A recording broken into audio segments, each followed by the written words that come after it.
Hi, I'm Jen. I'm Zoe. And I'm Steve. And you're listening to Every Rom Com, the podcast where we have fun taking romantic comedies seriously.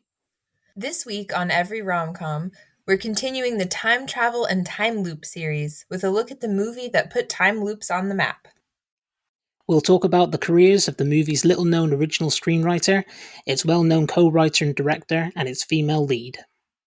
And we'll discuss what we would do if we were stuck in a time loop, and what day we'd choose to put on repeat, as we discuss the 1993 classic Groundhog Day.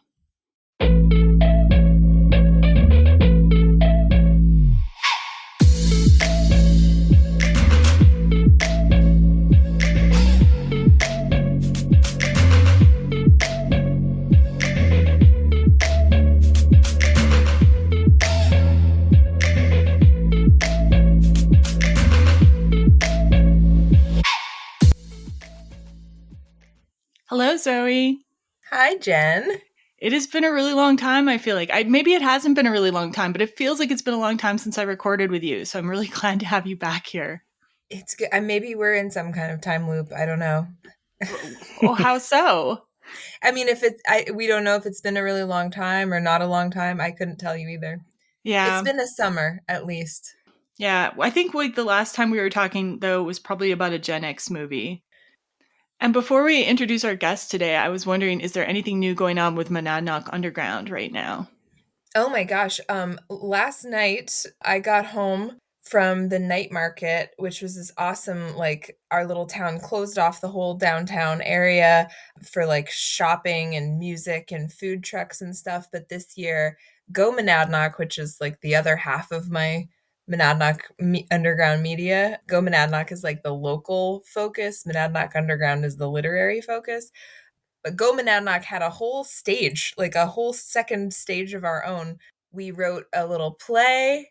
We had some skits of posts from our town Facebook page, which is notorious for its silly drama. And we did some fake reenactments of those. And then we did our podcast, but live with a little bit of extra Rat Pack flair. And then we closed it all off with a jazz band. That was really awesome. It was really fun. That sounds amazing. Oh my gosh. I wish I could have seen that. And live podcasting is wow.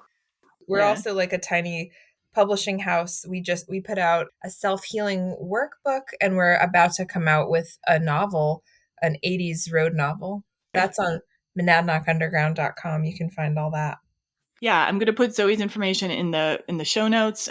They do a literary journal publishing house. They're doing all kinds of exciting projects. Please go and check that out. And I still haven't listened to your podcast, but now that you've done a live podcast, I'm kind of curious. So I think I might have to check it out, even if everything will go completely over my head. Yeah, it's really, really local. It's really about our town. But I mean, I think it's funny anyway. You can tell me. Very good. Very good.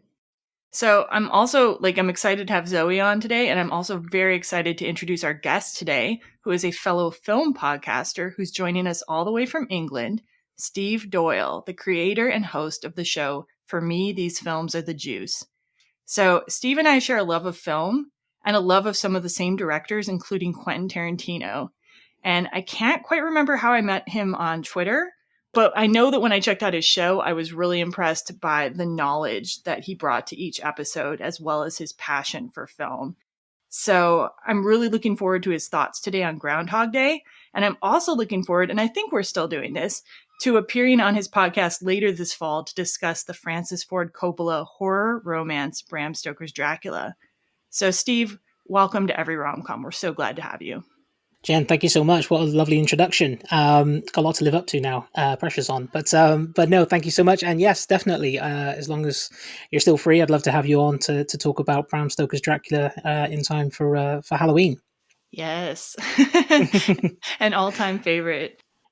So you're really passionate about movies, and I just kind of want to know, what's your background with film? When did you start getting interested, or what kinds of things have you done in the past related with film?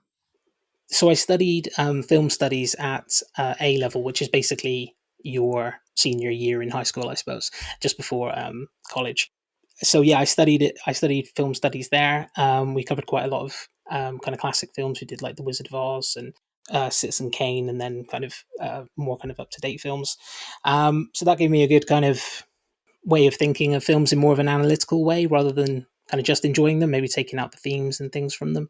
And Yeah. around about that same time, maybe a couple of years before, me and a couple of my friends, we just kind of really just got into, we just went into a phase of really getting into films. So it kind of started with horror films. We all kind of like passed around, Friday the 13th and Halloween and Texas Chainsaw Massacre to each other and would chat about it. And then, yeah, we really got into Tarantino and kind of went into a big phase of getting into Robert De Niro and Al Pacino as well. So I think it was my ninth episode, has my two friends on it, Dan and Dean, and we basically go back and we talk about that time and how we kind of got into it, and we first started getting jobs, so we'd spend like half of our money on buying DVDs and then chatting about it and all that kind of stuff. We had our own little mini film club. So yeah, that was kind of how I got into film. It was just my brother's always been quite into it, so it was kind of just an interest that was always there, and I just loved finding out like the bits behind the scenes. So obviously, some of the stuff we're going to talk about today is fascinating about Bill Murray.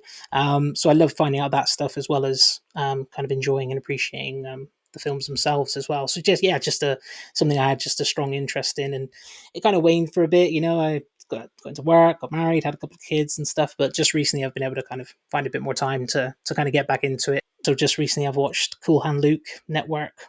I just bought Paris, Texas the other day.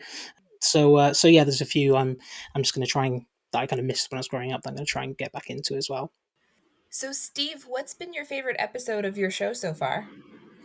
I think the one I mentioned that I had my friends on, I really enjoyed doing that one. I kind of I tend not to swear on my own podcast, but on that one I kind of just I know what my friends are like, so I just kind of didn't even mention that. So it was even though all my podcast episodes I like to think are quite natural and it's quite a natural conversation, that was maybe even more so. So yeah, I really enjoyed doing that one, kind of good reminiscing with them. I really enjoyed doing the episode in which I compared There Will Be Blood and No Country for Old Men. I really enjoyed the research behind it and comparing the two. And the first one as well, Pulp Fiction. I suppose you never forget your first time, and yeah, I really enjoyed making that. I still kind of listen back to that every now and then, just like little snippets from it, and that was really good too. I really need to watch There Will Be Blood because that sounds so intriguing. I've still not seen that one, so I need to watch that so I can listen to that concept. That's such a good concept, I think. Just from Oh, what I wow. know about There Will Be Blood. Two movies I actually have seen too, and that sounds like a really interesting episode. I'd love to hear that. So, on a completely different note, since we're a rom com podcast, like I want to know what are some of your favorite romantic comedies? I got asked this question on a different podcast that I was on, and I didn't know beforehand I was going to be asked about it, so it took me a little bit by surprise. And I was like, so the only one I could pick at the time was that I could think of that I really enjoyed was Crazy Stupid Love with Ryan Gosling. I remember I went through a Ryan Gosling phase. I would like watched 3 or 4 films in the cinema, one after the other, which were all Ryan Gosling films, and that was one of them. So I did enjoy that. But then when I really started thinking about it, and I listened to your guys' Clueless episode, and in that one, you mentioned that, or you all mentioned that rom com is actually very wide as a category of film. Yeah, So I was really thinking about it. So I really enjoyed your guys' Wedding Singer episode. So I'm a big fan of that film. yeah, Love Actually, I enjoyed that one as well, where you guys talked yeah. about it. That's a kind of a Christmas staple for me. I'm actually going to do an episode about the film. I think I mentioned this to you, Jen, actually, when we were first talking about maybe doing something together. I'd asked you if you'd watched Keeping the Faith with Yeah, I know Ed that Norton one. and Ben Stiller. So Yeah, I'm actually gonna be doing that one with another podcaster in the new year. Um, fantastic. and I'm Yeah. gonna do I Love You Man this month on my own. That's a rom com technically. So Yeah, I'm kind of gonna a do bromance too. Yeah, yeah, yeah. yeah, definitely. Yeah, it's got two sides to it. And Forgetting Sarah Marshall. That's probably my favorite kind of Apatow style film. So yeah, that's another one that I really enjoy as well. So there's definitely a few in there that I'm a fan of. So, what are your passions outside of podcasting and film? As I'm sure you're aware, Zoe, kind of being a fellow parent and everything, there's not a lot of free time. But yeah, no, I enjoy spending as much time as I can with my wife and my kids, kind of especially at the weekend. We've just gone for a nice walk and a picnic this morning. So yeah, enjoy spending as much time with them as I can. I'm a bit of a sports fan, so my local team is Plymouth Argyle Football Club. So I try to get to see them as much as I can. I've just taken up. Well, I say I've taken up golf. I've started going to the driving range a little bit. So yeah, that's something that I try to do every now and then. And I also go to this Monday evening club called Andy's Man Club, which is it's kind of like not a group therapy, but it's basically a group for men who are kind of struggle with mental health issues. So that's something that I really look forward to every kind of week. So it's 2 hours. You go through 5 questions each, get to know each other, and kind of help each other out, I suppose. So yeah, that's something that I'm really passionate about outside of kind of film and everything else that I do work wise in that too. Yeah, that sounds pretty great. And where can people go to find out more about your work? Yeah, so I have a Twitter page, which are at Films Are the Juice. That's the Twitter is the thing I'm most kind of active on. So you'll find most about when my episodes come out on there. I have an Instagram, which is at These Films Are the Juice. Not as active on there, but still put out a lot of information. And I've got a Facebook page, which is just the name of the podcast. For me, These Films Are the Juice. So those are the main places where you'll find out about the podcast, and then the links to everywhere you can listen to it, which are the usual places. Yeah, and definitely check out Steve's work, and also, check out our show notes. You can find all of his links. You can find his bio information. You can also find Zoe's link if you want to submit to Monadnock Underground. Always look at the show notes, guys. There's a wealth of information in there. So yeah, I'm really looking forward to our conversation today. But before we get started, just a few notes. First, as usual, there will be a spoiler-free section at the beginning of the episode, and we will warn you when the spoiler section starts. We'd also like to remind you that you can follow the podcast on social media. Our Facebook page is Every Rom Com Podcast and Blog. Our Instagram is at Every Rom Com, and our Twitter handle is at Every Rom Com Pod. And as always, you can find the podcast at everyromcom.com. Send us feedback at everyromcom.com. And if you like what you hear, please rate, review, and subscribe to us on Apple Podcasts. And now we're going to listen to the trailer for Groundhog Day. It's Groundhog Day! Groundhog time. 1,000 people freezing their butts off waiting to worship a rat. Weatherman Phil Connors is spending the day in Puxatawney, Pennsylvania. Phil? Ned! Ned Ryerson. I did the whistling belly button trick at the high school talent show. Bing! Bang! But Phil's about to find out he's not just stuck in Puxatawney. Will you be checking out today, Mr. Connors? Chance of departure today, 100%. He's stuck It's Groundhog Day! in Groundhog Day. I'm reliving the same day over and over. Phil? Ned Ryerson? Bang! Do you ever have deja vu, Mrs. Lancaster? I don't think so, but I could check with the kitchen. Well, it's Groundhog Day. Again? At first, he was a little anxious. Phil? What? Will you be checking out today, Mr. Connors? I'd say the chance of departure is 80%. But now, We could do whatever we want. he's discovering the possibilities Don't you worry about cholesterol? Why? and living life like there's no tomorrow. Phil Connors! Ned! Because there isn't. I am an immortal. I have been stabbed, shot, burned, frozen, electrocuted. I'm a god. You're God. I'm a god. I'm not the god. He's out of his gourd. But to get what his heart wants most What are you looking for, Phil? A date for the weekend? means living this day over again till he gets it right. Believe it or not, I studied 19th century French poetry. What a waste of time. I studied 19th century French poetry. La fille qui j'aimerais. You speak French. Oui. Bill Murray, Andy McDowell, To the groundhog. I always drink to world peace. Well, what should we drink to? I like to say a prayer and drink to world peace. Don't drive angry. Don't drive angry. He might be okay. Yes! Groundhog Day! life has a funny way of repeating itself. What did you do today? Oh, same old, same old. Okay, so that's our trailer for Groundhog Day, and it was released February 12th, 1993. And I want to say, February 12th, how did they not release this before Groundhog Day? That's a really good point. I think maybe maybe one of the premieres was on Groundhog Day. I think when I was looking back at it, maybe like the Sure. LA one, but yeah, no, they definitely missed a trick there.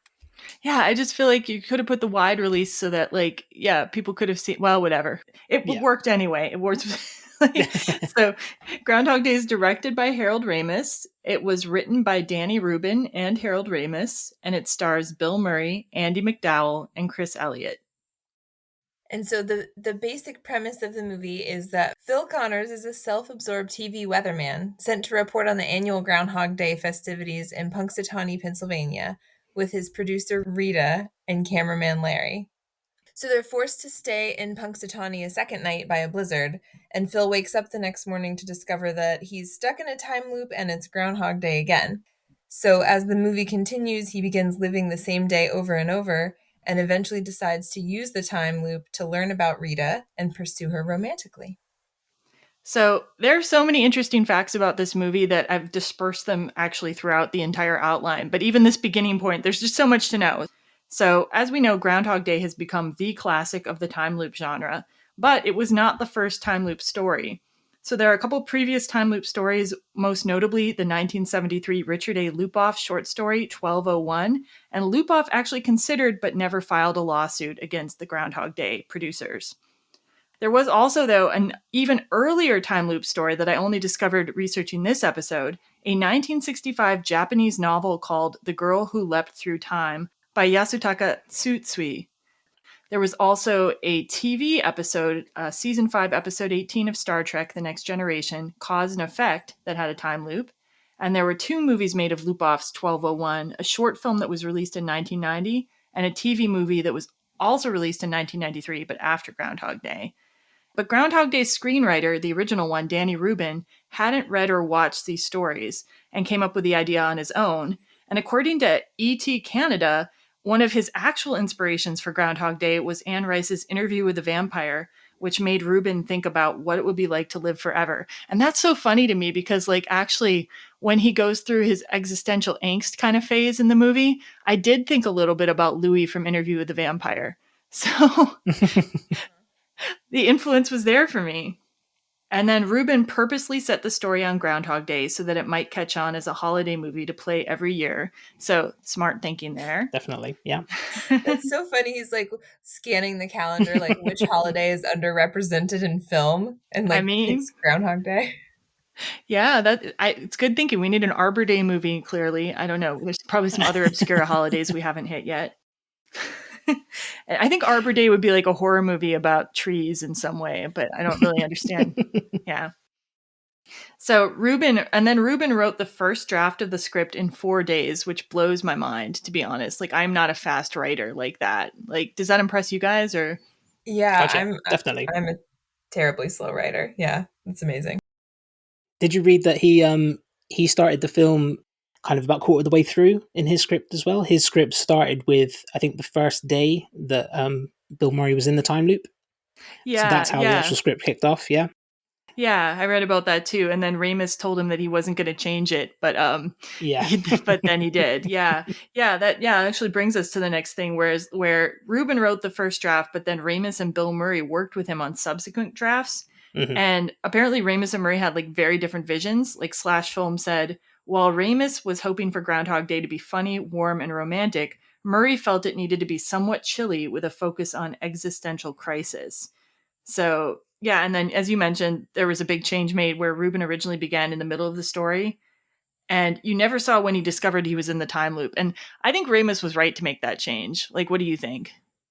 Yeah, no, I think it was definitely a good move by Ramis to do that, because I don't know, I don't see how you could start the film there, because even if you're then going to do a flashback to before he actually started the time loops, I think that could just make it a lot more confusing. So I think it's better that they started it, build some character around the main protagonist, and then go into it. It just makes it much more linear and kind of a little bit less confusing. Yeah, it would have been more like an art film, like the way he was doing it, and which is Right. which is a way to go, which could be interesting. But I don't think it would have gripped people's imaginations quite as much if you don't see the moment of discovery. Mm. Yeah, that was my thought, is like it could actually be a very interesting movie, but it would be a very different movie. Yeah. Ramis made that change, and he also gave the movie a more conventional 3-act structure. But the studio wanted the movie to be even more conventional. They wanted to add a scene where Murray was cursed by a gypsy. I'm like, what? Wow. What? As like an explanation for why he was in the time loop? Yes. Gotcha. And a lot of movies, like with time travel or time loops, will have some kind of like ridiculous like device, right? Or body swap movies will have some ridiculous device. It's just not necessary. This movie shows that it's really not necessary. Right. Yeah. Yeah.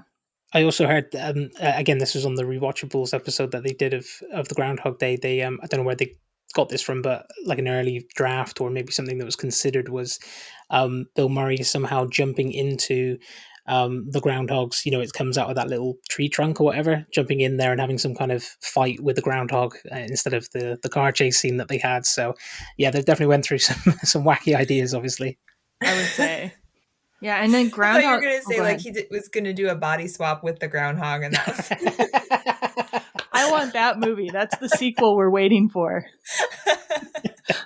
Oh my god. He goes back to Punxsutawney. He body swaps with the groundhog. Yeah. Like this is, Bill Murray could do this right now. Come on. Groundhog Day 2. Oh man, we've gotten silly really early in the episode today, but that's okay. Okay. So Groundhog Day is notoriously also a movie that caused a 20-year rift in Harold Ramis and Bill Murray's friendship. And they had worked together and been friends since 1970. They worked on projects like Ghostbusters, Stripes, and Meatballs. But during Groundhog Day, they had just like fierce arguments. And Ramis and others involved with the production attributed this a lot to Murray and said that he was having really erratic behavior due to difficulties in his marriage. But Ramis is apparently the one who threw Murray up against a wall at one point during a disagreement, according to his daughter Violet's memoir. So there was just, yeah, bad blood for whatever reason during the filming of this movie. And the two reconciled, but it was shortly before Ramis's death in 2014. So I'm glad they reconciled, but yeah, what a shame that these collaborators who did such great work together and were such great friends were separated for so long. And so then, in addition to other time loop movies that have been released since Groundhog Day, which obviously Groundhog Day had an huge influence on, there's also an Italian remake of the movie called Stork Day is one of the translations that was offered. And I could not find whether there's an actual Stork Day in Italy, but yeah. I also couldn't find any way to watch this movie, at least in the US. So I had no way to decide if this was a good double feature or not. And Groundhog Day was also turned into a musical written by the original screenwriter Danny Rubin with songs by Tim Minchin. It opened in London in 2016 and on Broadway in 2017, and it received 7 Tony nominations. And apparently Bill Murray saw it and really was moved by it. So it was actually a pretty good musical, apparently. Oh, great. Okay. So, having done some interesting facts, we'll go to our general opinion of the movie. And kind of like what I'd like to know is like, when did you first encounter this movie? What did you think of the time? Is it one you've rewatched over the years? And how did it strike you this time? So I remember this movie from being a kid, probably when it first came out. I'm not sure that I watched it when I would have been like 7. I'm not sure I watched it that young, but I remember seeing it like in the 90s. I remember being fairly young and seeing it then. And I remember thinking it was hilarious, but I had not watched it again until I watched it recently for preparing for this podcast. Wow. And yeah, so there were a few surprises, they're just like really some dated fashions. Like Ned's coat was like blowing my mind that someone would wear that, just like a 90s flashback, but in like not a cool 90s way. You know what I mean? Yeah. And there's a lot about this movie that I think is really intriguing and interesting, but there's some things about it that were like surprisingly, how do I want to phrase it? Like not silly, but just like, I don't know. I think there's part of me that sides with Bill Murray in this like feud about which way it should go. And like, I have a hard time like totally accepting the lightheartedness of this situation. So you wanted more of the deep existential crisis element. I mean, that's not really surprising if you know me, but like I was having a really hard time. Like that's what you're gonna do. Like her, why her? You know, like I'm just like having a hard time with the romance centeredness of it. Okay, fair enough. Yeah. So I watched it probably a similar kind of age. Well, I would have been 7 when it came out. So yeah, I don't think I watched it much longer after it came out on VHS or was on TV after it came out. And yeah, I remember really enjoying it. I remember it's a film that I watched with my whole family. My parents were big fans of Bill Murray, so I remember watching it and really enjoying it. And I think I've watched it relatively regularly. I think I watch it maybe every couple of years or so because it's such a palatable film for anyone really. It's only 95 minutes long. There are some real laugh out loud moments in it.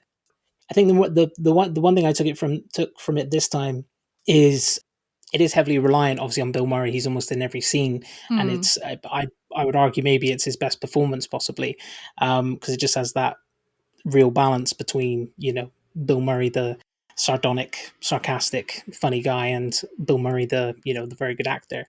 I think everything else around it is just great. Some of the supporting performances are really good. I really enjoyed Andy McDowell a lot more this time. And for me, Ned steals the show. For me, that's I didn't realize there's there's something that he does in this film that I do to my wife to annoy her sometimes, and I completely forgot. It's just you take these things sometimes, you just do them, and then you forget where they actually came from. The bit where he goes to him, "Am I right or am I right or am I right? Right." I do that to my wife sometimes because I know it annoys her. And when I saw it, I was like, "Oh God, that's where I got that from."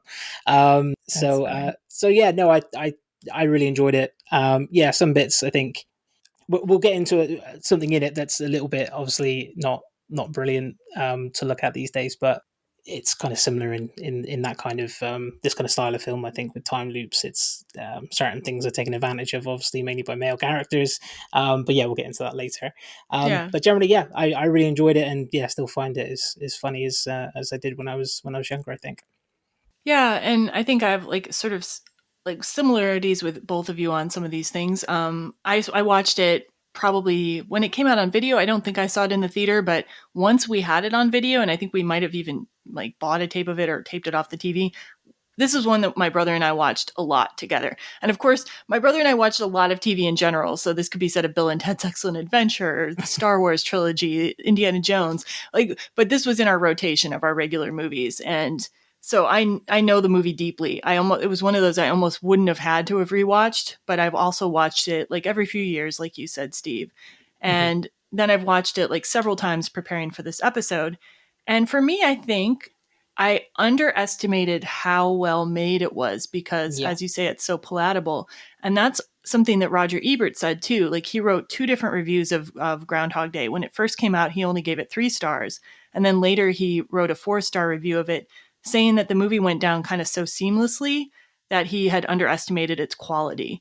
And I think it's an easy movie to take for granted how well put together it is, and how good Murray's acting is, how great the original idea by Danny Rubin is, and how much Harold Ramis then added to make it, also work on a conventional level. You know what I mean? Like, I think the existential angst movie would have been really interesting too, or a darker movie or a more complicated movie would have been interesting. But I think it's such a rarity that you get a mainstream movie that has such deep things to actually say and touches so many different people on such a deep level, because there are very few people who've seen this movie that don't like it or love it, Yeah. And you guys are both so right. Like Bill Murray is he's like just awesome in this movie, and in such a like chill kind of way. Like this movie is Bill Murray in a lot of ways. Yeah. Later, I completely agree with that. Yeah. Later, I'm gonna suggest later in the episode that you could remake it. I do think, but this is probably controversial. But I think you could. But I think Bill Murray, yes, in this version, he lends so much to it. But I think the actual writing is so sharp, and the situation is so you can make so much of the situation. That's why there's so many other time loop movies, and some of them also quite good. Yeah, and Steve, like you said, there's definitely things we're going to talk about. There's like 1 or 2 things that haven't aged super well. But in general, though, it has remained sort of timeless. And I read that Danny Rubin basically told Harold Ramis, like, we shouldn't put anything in this movie that will date it to the 90s. As much as we can, we need to remove references like that. And he was so right, because like when you go back and watch a movie that everything's like a pop culture reference, it's just not relatable anymore. There are movies on Netflix that are only like 2 or 3 years old that already seem dated because Netflix is so obsessed with putting little pop culture references in all their jokes. It's just, don't do it. Like, anyway. So let's now get into our cast and crew. And I'm really excited to talk about Danny Rubin, who is the original writer of the script for Groundhog Day, because I think this movie gets really associated with Harold Ramis and Bill Murray, and I had never heard Danny Rubin really mentioned before. Before writing Groundhog Day, he was living in Chicago, and he was writing scripts for industrial films. And then he kind of, I guess, made a list of like 10 film ideas that he was going to write up as spec scripts. And one of them was Hear No Evil, which sold and became a film, kind of a thriller film. After that sold, he moved to LA. And Groundhog Day was another one of those like 10 ideas that he put down on a list. So Groundhog Day obviously was successful. He sold it. He worked on it with Ramis. But Rubin's IMDb page is a bit thin. He told Vulture that he sold a number of screenplays over the years, but they were not made. And he refused to write more conventional Hollywood stories when he was asked to. So Rubin's kind of a guy who kind of refused to sell out, which, Zoe, I think you probably admire that quality. I do, yeah. He has one other film on his IMDb page, besides Hear No Evil and Groundhog Day, SFW, which was released in 1994. And then more recently, he's the co-writer of a 2018 web series, Our Own Devices, which is about what happens when Siri and Alexa start talking to each other. And then other than that, like he's sold a lot of screenplays that haven't been made, but he also wrote, of course, the book for the Groundhog Day musical, which I already mentioned. And he wrote an ebook on screenwriting, How to Write Groundhog Day.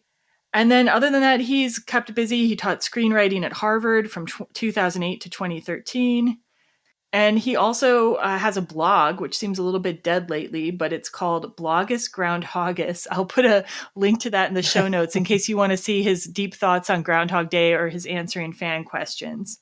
And mysteriously, he also has one acting credit in the 2003 version of Freaky Friday as a bass player. So I don't remember him being in that movie or there being an older kind of bass player in that movie, but I kind of want to watch it again and try to spot Danny Rubin this time. Anyway, props to Danny Rubin. He was doing some like behind the scenes body swap research for the sequel. Oh my God, yes. The Groundhog swap. The Groundhog body swap research. I don't think Danny Rubin would actually write that though, unless it was like an art film and it was like directed by Michel Gondry or something. I mean, come on. The body horror version of it, you know, how a person turns into a groundhog. Okay. The more we talk about this, the more this movie exists in my mind, by the way. So. Directed by David Cronenberg. Oh, well, that'd be another take. Yeah, I like the Michel Gondry version. It's more like pleasant, but yeah. Yeah, more dreamy and pleasant. Yes, yeah. Yeah. So Harold Ramis, the co-writer and the director, was a writer, director, actor, and producer, but most of his writing credits are as a co-writer. He started his comedy career as a joke editor and reviewer for Playboy, and he went on to join Second City in Chicago, then the National Lampoon Show in New York. And in 1976, he was the head writer and a performer for the Canadian comedy show SCTV. He broke into feature films as a co-writer of National Lampoon's Animal House in 1978, then wrote Meatballs in 1979. His first credit as a writer and director was for Caddyshack in 1980. And other work before Groundhog Day included writing and acting in Stripes, directing National Lampoon's Vacation in 1983, writing and playing Dr. Egon Spengler in Ghostbusters and Ghostbusters 2, and writing Back to School. And then his work after Groundhog Day includes writing and directing Analyze This, Bedazzled, and Year One. Plus, he directed 4 episodes of the American version of The Office, including the episode A Benihana Christmas.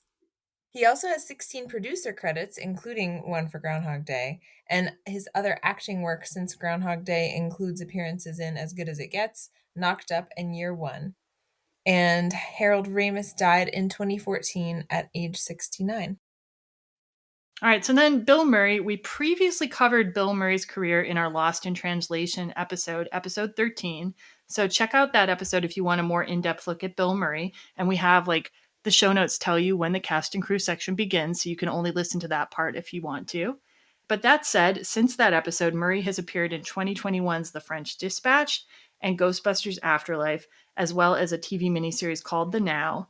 And coming up, he has projects in post-production, The Greatest Beer Run Ever, and a role in the MCU movie Ant-Man and the Wasp: Quantumania. I hope it has something to do with him being Phil Connors, because that would be amazing. But given that it's a kind of like a multiverse quantum physics kind of situation. And he's also in pre-production on the projects Bums Rush and announced to appear in Being Mortal.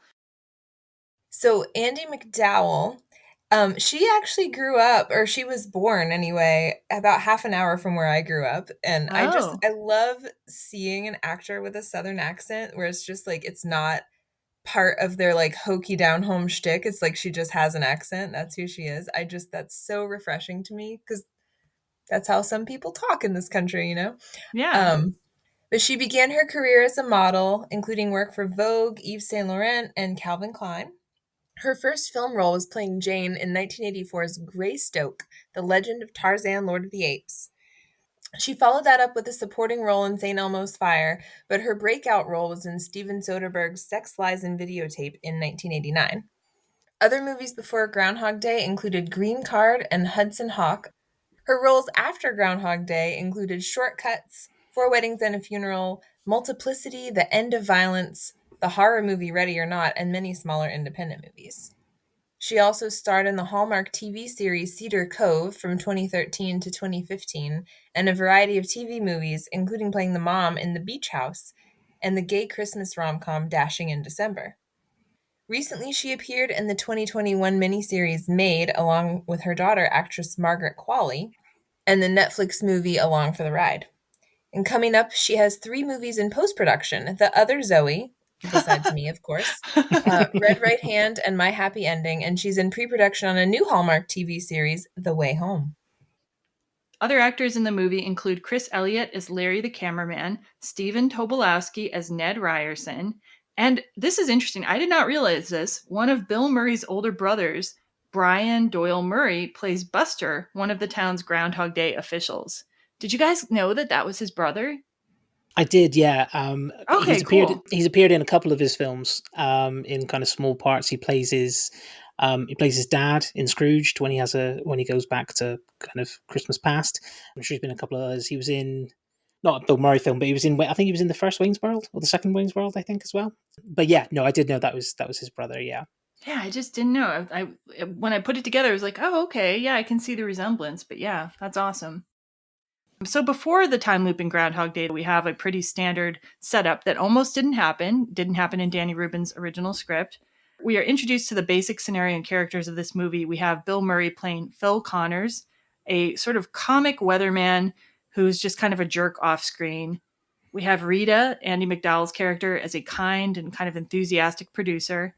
And we have Larry the cameraman, played by Chris Elliott. Also at the beginning of the movie, just worth noting, Willie Garson, who played Stanford in Sex and the City, shows up in this first scene. He passed away recently, but it was cool to see him in this movie. And the basic setup of the movie is that Phil is going to be going to Punxsutawney to cover the Groundhog Day Festival for the 4th year in a row. And he is not super happy about it. He feels it's beneath him.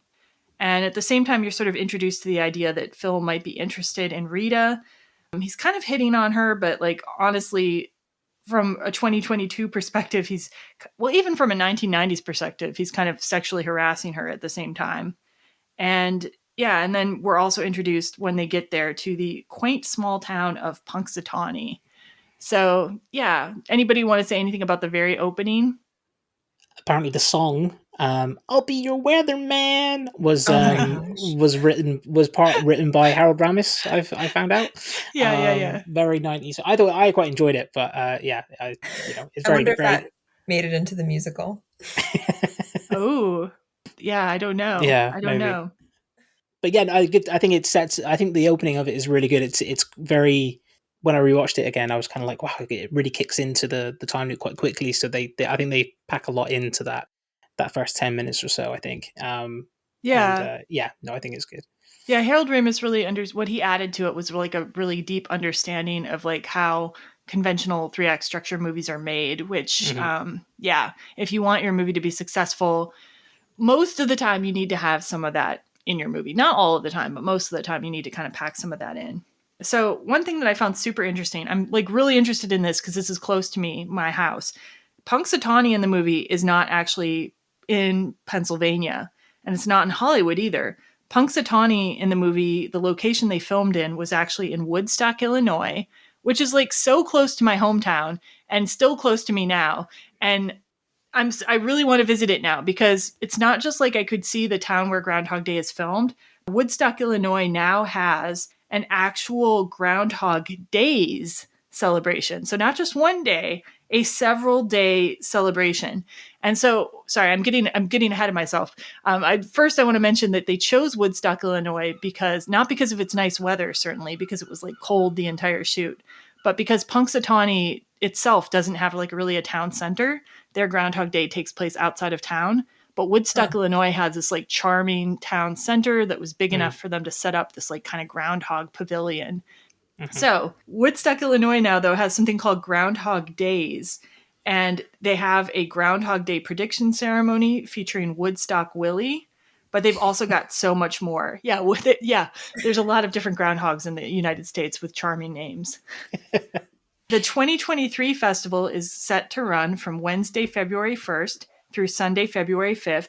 And these are just like some of the events you can go to, okay? We've got Groundhog Day trivia, a Groundhog Day dinner dance, which is set in the same place where the Bachelor auction is set in the movie, Groundhog Day walking tours of the filming sites, a drink to world peace in the bar where Phil and Rita drink in the movie, and they have screenings of the movies, of course. So, like, I'm gonna go. Like, I think, Yeah. Yeah, I was gonna say, if you don't go, that'd be very disappointing. yeah, I think Lee and I need to go to the Groundhog Days festival and enjoy some of these activities. I completely agree that you need to do that and put that on your Groundhogist blogus of your own. I'll put it on the blog part of Every Rom Com podcast and blog, which has been very lonely for blog entries lately. So, yeah. And one other thing, if you go to Woodstock, Illinois, and you're not there during the festival, you can still see a plaque that the town put up in the place where Phil steps into the deep puddle in the movie. And it says, Bill Murray stepped here. So, yeah. But this is, I had no idea that I had no idea it was like filmed so near to where I grew up. And I had no idea that I could have been going to this Groundhog Days festival so many years. I love to hear that kind of thing, like, the kind of somewhere, film that's kind of, or something that's filmed in a place like that, and they just embrace it so much, and become so part of it.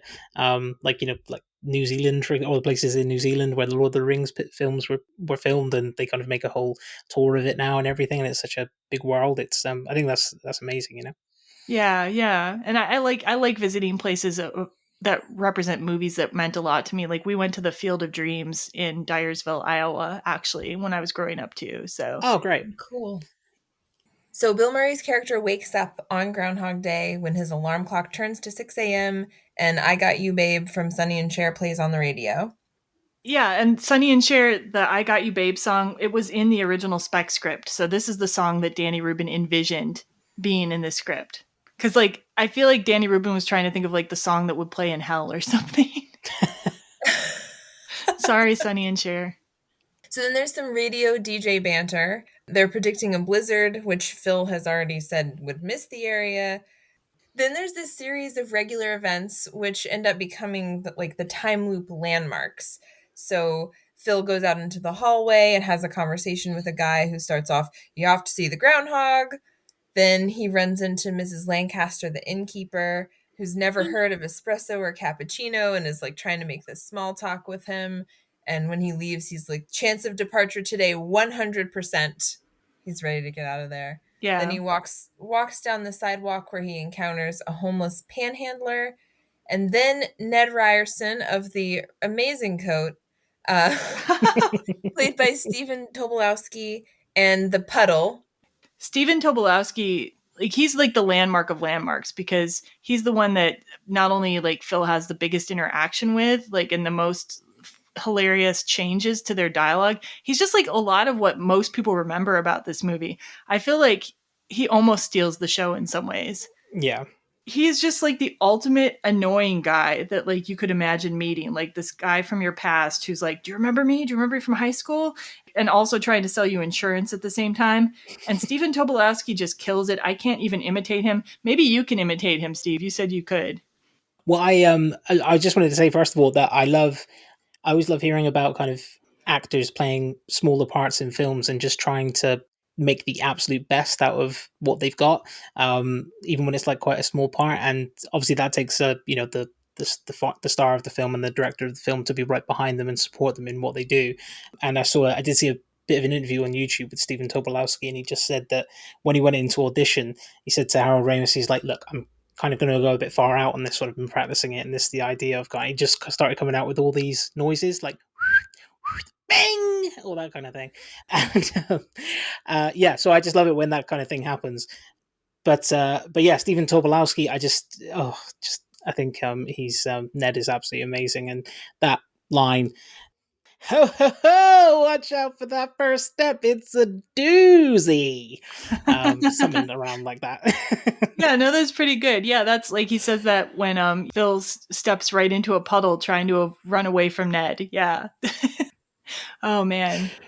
Yeah, this is like the thing people remember about Groundhog Day, if they remember one thing. I think it's his interactions with Ned. That the stepping into the puddle, it's a doozy line is something that it's just like I've remembered very vividly since I saw it as a kid, for sure. Yeah. And Stephen Tobolowsky, like really like I feel like he's always talking about this film, and he has so many insights about the movie. He's such a fan of it, you can tell. So it's nice. It's nice to see. And then we move on from his interaction with Ned to he finally gets to the Groundhog Day festival, and the Pennsylvania polka is playing in the background, which Harold Ramis said got pretty old after a while listening to that. And yeah. The Pennsylvania polka. I don't know the other words, do you? Nope. Like that's the part that's stuck in my head. The Pennsylvania polka. Yeah, no, terrible. Anyway. I mean, it's fine one time or a few times, but if you had to listen to that as an extra all day, I can not even imagine. So he arrives at the Groundhog Day Festival. Rita and Larry are waiting for him to tape the segment. And then he tapes the segment with the groundhog, and it's pretty standard, like weatherman repartee. And I think the second part where he's wrapping it up, he's kind of sarcastic. And then before we get to the rest of the movie, I just thought like it would be good to put in some information about Groundhog Day. How much did you guys know about Groundhog Day, really, before seeing this film or looking at the notes that we have here today? Like when I was a kid, this movie probably was what introduced me to Groundhog Day. But like the Imbolc and Candlemas is a holiday that I celebrate, so I knew all that stuff. And then, like, this is really an American holiday. Do people celebrate Groundhog Day anywhere in England? No. Or yeah, I did actually try finding out if we actually have groundhogs here in the UK. I don't know if we do. We have we have beavers and squirrels and things like that. I'm pretty sure we don't have groundhogs. Yeah, that's right. Groundhogs are only in North America. I did that research. That's right. Okay, yes, so you couldn't have Groundhog Day. You could have these other holidays I'm about to talk about. But yeah. This movie, though, seemed to translate to other countries anyway. Was it even weird to think about this festival, or like when you saw the movie, or not really? I think we all have our kind of weird little things that kind of festivals and things that we celebrate. There's a place called Cheddar Gorge over here, which they roll wheels of cheese down a bank, and whoever gets down there the fastest is the winner and stuff. That's like something that people make cheese for and stuff to do that specifically. I think it happens on New Year's Day or something. Wow. So yeah, we all have these kind of weird things that we celebrate. So no, it was wait. Do they win the cheese? Is that what they win? I've just thought of that. That was just an example I thought of. I don't know exactly what they win and things like that, but that's something that they do on a specific day of the year. They roll cheese down a hill. That's seriously. I'll find out some more details and send it through to you. That seriously sounds like a holiday they should have in Wisconsin, but yeah. Anyway. Yeah. That's so amazing. I think we've all got these kind of strange things that we celebrate in strange ways. So for Groundhog Day, like just some background information, the first official Groundhog Day festival took place February 2nd, 1887 in Punxsutawney, Pennsylvania. But as Zoe sort of was getting at, the origins of it are that February 2nd is around halfway between winter solstice and spring equinox. So Groundhog Day probably originated as the pagan festival Imbolc, which is celebrated the 1st through the 2nd. And the word Imbolc comes from the Gaelic in milk. It's supposed to be like the day when goats or sheep would give their first milk traditionally. And then with the advent of Christianity, it became Candlemas, or the Christians kind of redirected people to celebrate Candlemas, which is the presentation of Jesus at the Holy Temple in Jerusalem. And then a belief evolved that a sunny Candlemas meant another 40 days of snow and cold. And then the Germans specified that small animals must see their own shadows. So when the German immigrants came to Pennsylvania, they then chose the groundhog as like the representative animal that would like see their shadows. And the Punxsutawney Groundhog Club has been in charge of the festival all these years. And this is weird. Those who preside over the festivities are called the Inner Circle. Like, isn't that a bit culty? I don't. Very, very special handshakes and all sorts. Yeah, I'm kind of into it. I want to know what their groundhog handshake is. And they like all wear top hats. They have like a specific outfit they're supposed to wear, and yeah, it's like a whole thing. So yeah, are the like the top hats and outfits in the film, are those like accurate? I think so. I did not look. I did not actually double check that, but apparently Harold Ramis said that Punxsutawney sent representatives to the filming site to make sure that they were getting things correct. Yeah. Okay. Yeah. So they sent the Inner Circle to like supervise this. I believe so. Yes. Or maybe the Inner Circle was too busy, so they sent some Outer Circle people. I don't know. Who can say? Intermediary circle, perhaps. Yeah, I'm not sure about the whole. I didn't look that deeply into it, but I was just intrigued by that name. And then Harold Ramis, Bill Murray, and Stephen Tobolowsky have all served since the movie came out as honorary grand marshals at the festival in Punxsutawney. So that's pretty cool. That's cool. And Punxsutawney's festival is held in a clearing in a wooded area called Gobbler's Knob, which is just outside of the town, which, as we mentioned, is why the movie got shot in Woodstock. You can see the groundhog at the Groundhog Festival in Punxsutawney, but there may be other opportunities to see Phil during the year. As of the recording of this episode, there was a summer event listed on their website called Sundays with Phil, held at the Gobbler's Knob Visitors Center. So check out groundhog.org for current information on seeing Punxsutawney Phil. Does it pass down the line and stuff? Like, has there been like a lot of Phils? Does it like Phil and then Phil has a kid and then goes to that one and then, you know? They drink this. I read something, okay, and I don't have like 100% certainty on this, but I read something that said there was an elixir of life toast that they drink at the Groundhog Day Festival now. And there's this fiction that Punxsutawney Phil is just the same groundhog. Obviously not. Wow. But I mean, if it needed to sound cultier, like let's drink an elixir of life, the Inner Circle will. Yeah, I don't know, man. They've got a whole mythology going with this groundhog at this point. I think they're just pretending it's the same groundhog is what's going on. Yeah. Wow. I'm glad they didn't put all this detail into the film. Yeah, maybe you should have put it in the podcast. I don't know. No, it's fascinating. But yeah, wow, God. So groundhogs, like as we mentioned, are only found in North America. They live in burrows, generally at the edge of wooded areas or in grassy areas. But despite being very cute, Punxsutawney Phil's predictions are not very accurate. So his accuracy has been scored at like around 50% or even as low as 39% accuracy. The Staten Island Zoo, however, claims that their groundhog, Staten Island Chuck, predicts the advent of spring with 85% accuracy. So that's a big claim. Wow. But, and this is the most hilarious thing I learned for this entire episode, I have to tell you. There was actually a study published in 2021 in an actual academic journal that assessed the accuracy of 530 groundhog predictions in 33 locations, and they found the predictions were accurate 50% of the time. But this is the best part. This is the abstract. So in the abstract for the study, this is part of what I read. Quote, while no singular groundhog predicted the timing of spring with any statistical significance, there were a handful of groundhogs with notable records of both successful and unsuccessful predictions. Essex Ed, Essex, Connecticut, Stonewall Jackson, Wantage, New Jersey, and Chuckles, Manchester, Connecticut, correctly predicted spring onset over 70% of the time. By contrast, Buckeye Chuck, Marion, Ohio, Dunkirk Dave, Dunkirk, New York, and Holland Huckleberry, Holland, Ohio, made incorrect predictions over 70% of the time. Maybe this is only really funny to me, but I think it's hilarious that an academic journal has all these groundhog names in it. I feel sorry for Buckeye Chuck as well. I mean, surely he's got a problem with one of his eyes. You know, you might not see his shadow and stuff. You know, he could have probably got it right. You know, a few more times. So yeah, maybe we should have used him as a as one for the study. What I want to know is what counts as spring? Okay, for this study. Yeah, in the study they used some kind of plant growing on the ground, I Okay. believe. Like, yeah, it's a whole thing. You can go and read it and find it. Yeah, I might. I'm putting that in the show notes too. This is the weird stuff I learned about groundhogs and Groundhog Day, and yeah, you're welcome, I think. I don't know. It was good. It was good to know. Yeah, definitely. Okay, so after this Groundhog Day report, the crew tries to drive home to Pittsburgh, but a blizzard has hit. And Phil's like trying to bargain with this blizzard, apparently. He thinks he can get past it.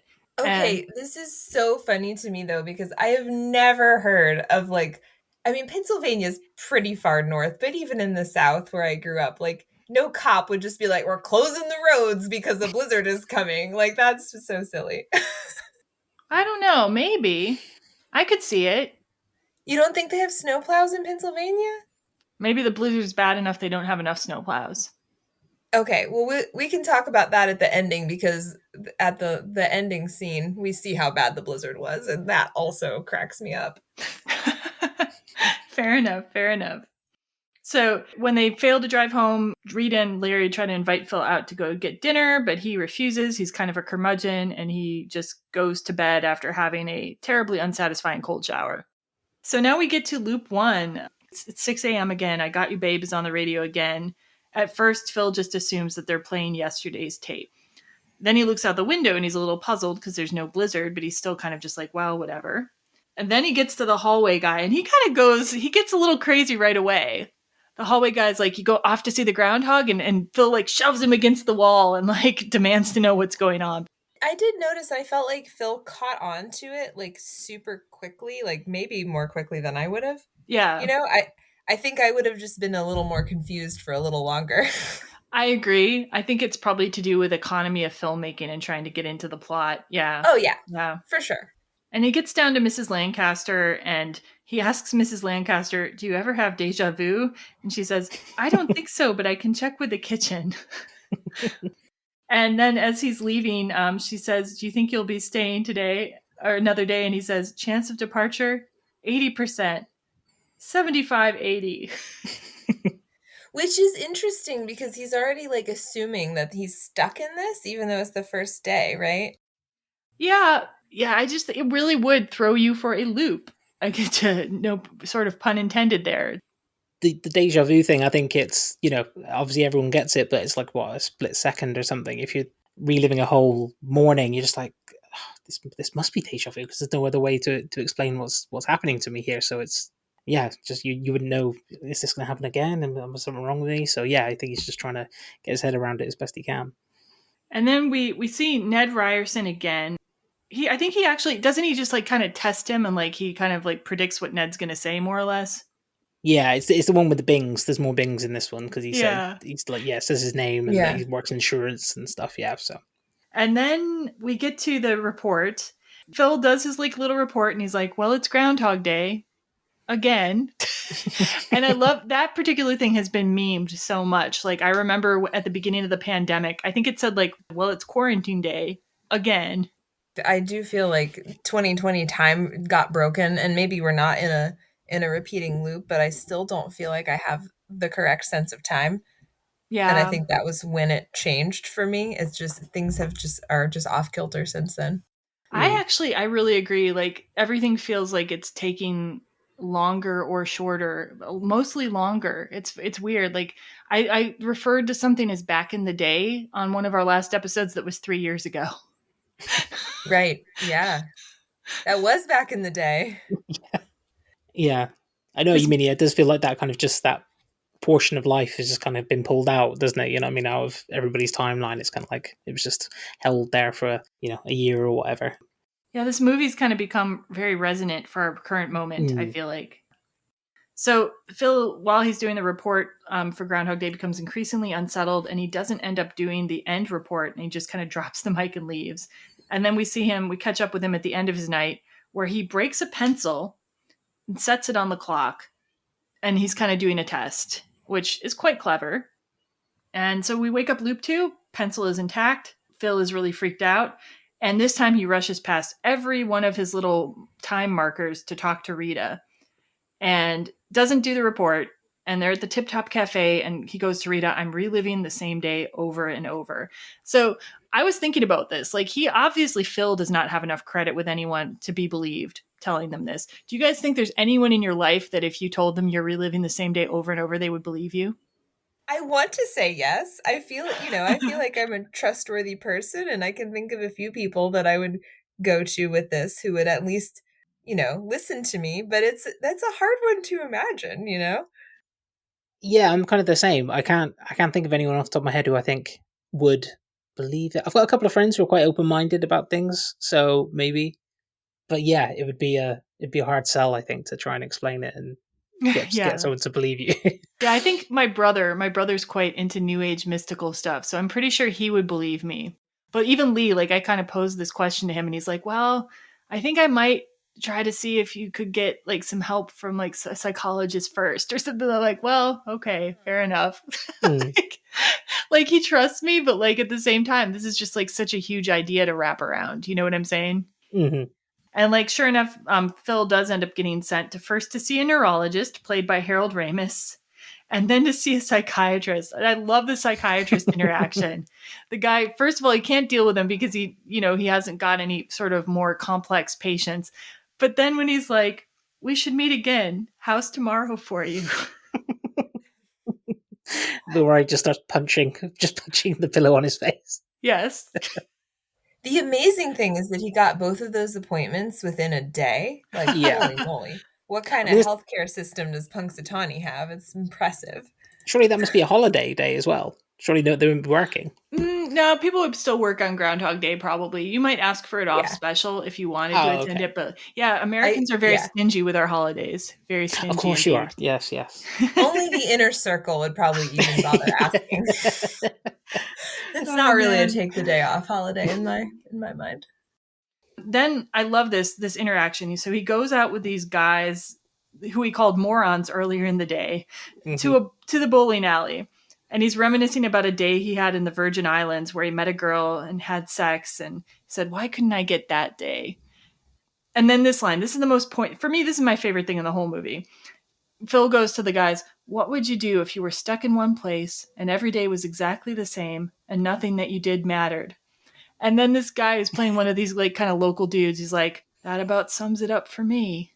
And it's just, if the look on that actor's face is so perfect. It's just like telling you this guy's whole life story. Did you guys notice him this time? He really stuck out to me. Yeah, I think so. He was, he played that. Well, first of all, I think that the two actors definitely playing being drunk really well. But yeah, no, he delivers that line just in the perfect way. It's got that exact tone of, kind of, just that's how it is. A little bit of kind of self-pity, and yeah, he just delivers it in exactly the right way, I think. It's like, it's so poignant to me, and I think it's what like makes Groundhog Day meaningful for so many people too, is that we've all at one time, I think in our lives, felt stuck somewhere in a situation or a problem, or it could be a place or a job. And so it's like, you can identify with the situation even if you haven't lived it. Yeah. So then he takes these two guys from the bowling alley and he drives their car because they are drunk. But he kind of abruptly decides he's going to break the rules. He runs over a mailbox. He drives onto the train tracks.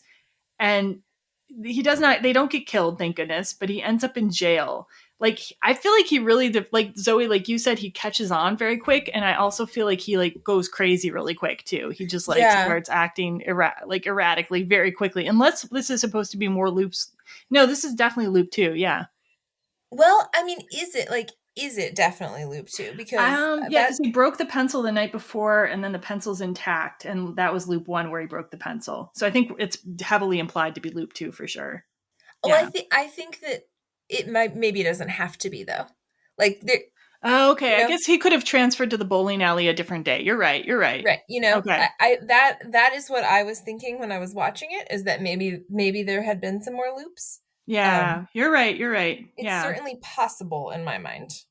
Yeah, I think so too. And to be honest with you, if it was loop 2, I mean, the character, doesn't really give a shit about anything anyway. He might be that Yeah. kind of personality that that could be his initial reaction, his initial jump is to do that. He seems to he's thinking it over quite a lot. The guys who were quite drunk, he doesn't really look like he's drunk anything, and he's really thinking about it, and it just like a bing moment in the word of Ned, where it just kind of hits him. And he's like, I can do absolutely anything I want to, and it doesn't matter at all. So yeah, I didn't see it as too much of a leap for him in the personality that Phil Connors has.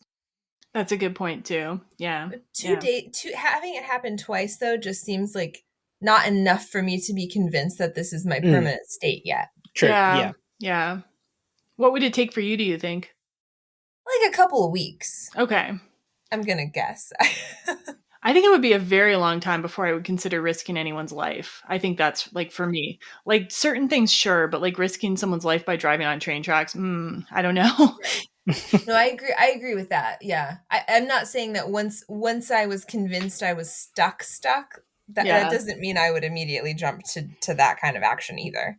Yeah, and I was going to mention this later in the episode, but like right here, I'll put why, because like even if like I was in a time loop and my consequences didn't happen, part of me would be like, well, is this like a multiverse? Like, am I going to like ruin these people's lives? Like, if I do, you know what I mean?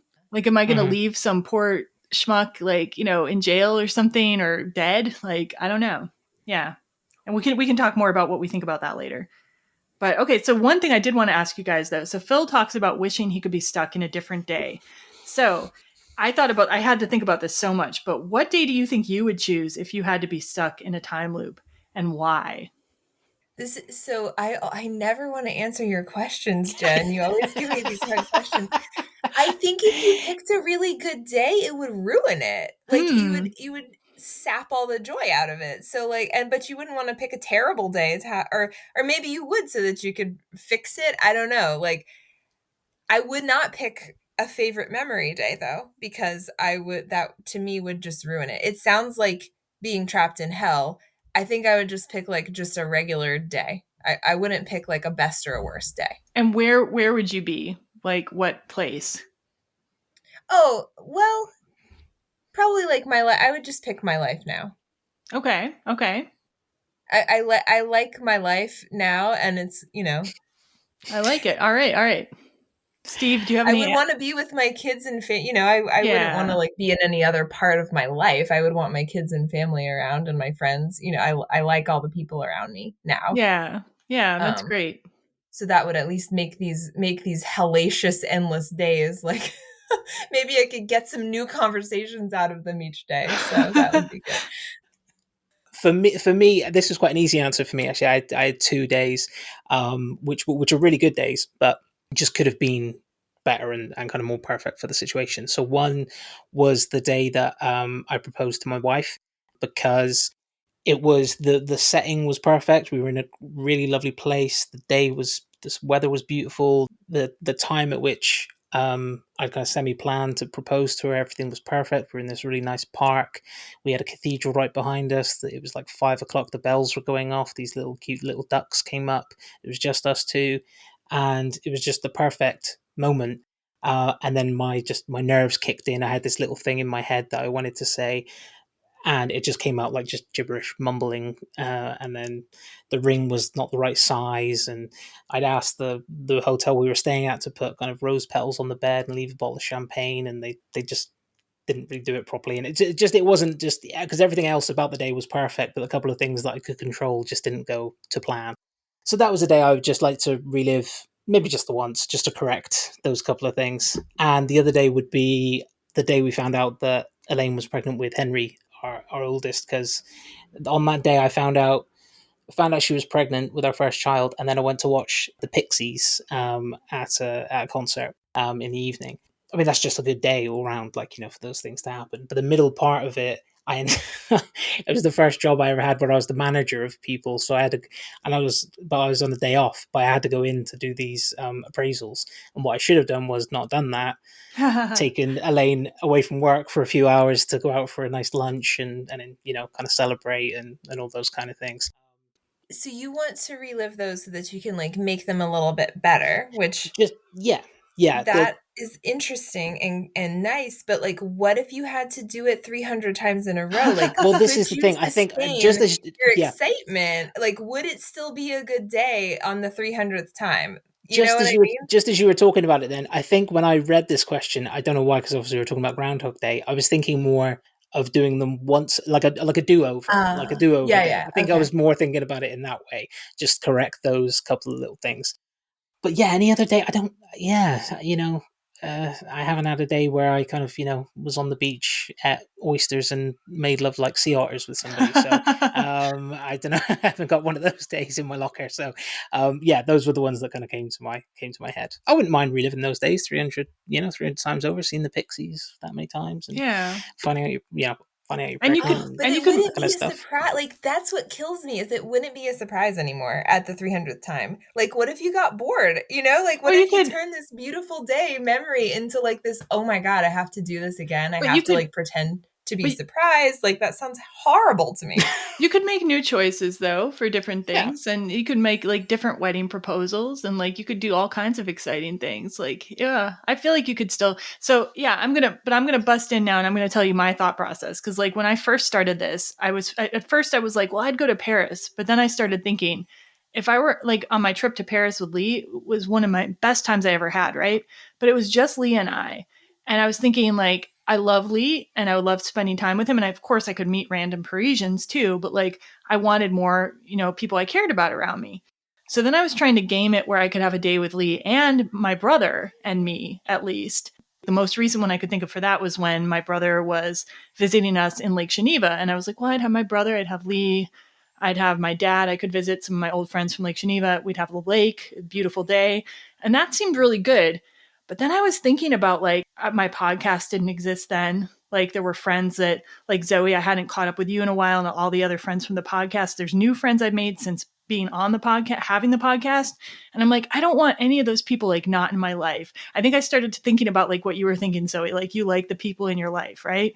And so I came to the realization that I would probably just pick a day from this exact summer when I started working at the library. So I knew my library people. I have my friends here. I don't have my brother around, which sucks, but I could at least FaceTime him or something.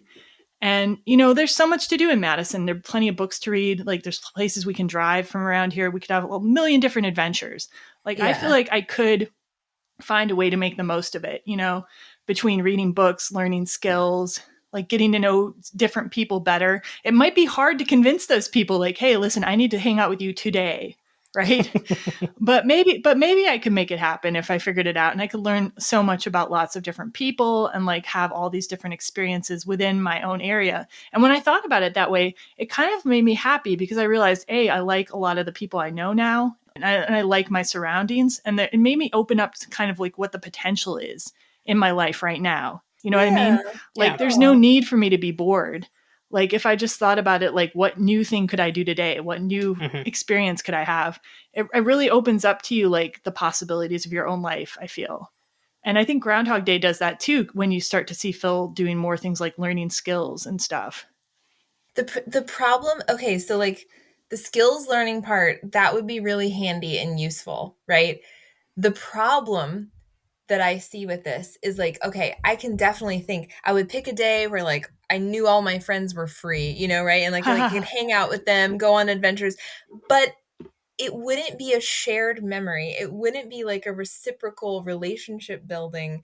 And that is so sad to me. Like it really is sad to me that Phil like learns all these things about Rita, and like it's not a relationship. Like he has all of this, but she doesn't. And it's like, it's a real bummer to me. It really bothers me a lot. Yeah. I like the idea of all these adventures and fun things, and I can definitely imagine tons of opportunities, but they would just be stuck in me. They wouldn't be something shared.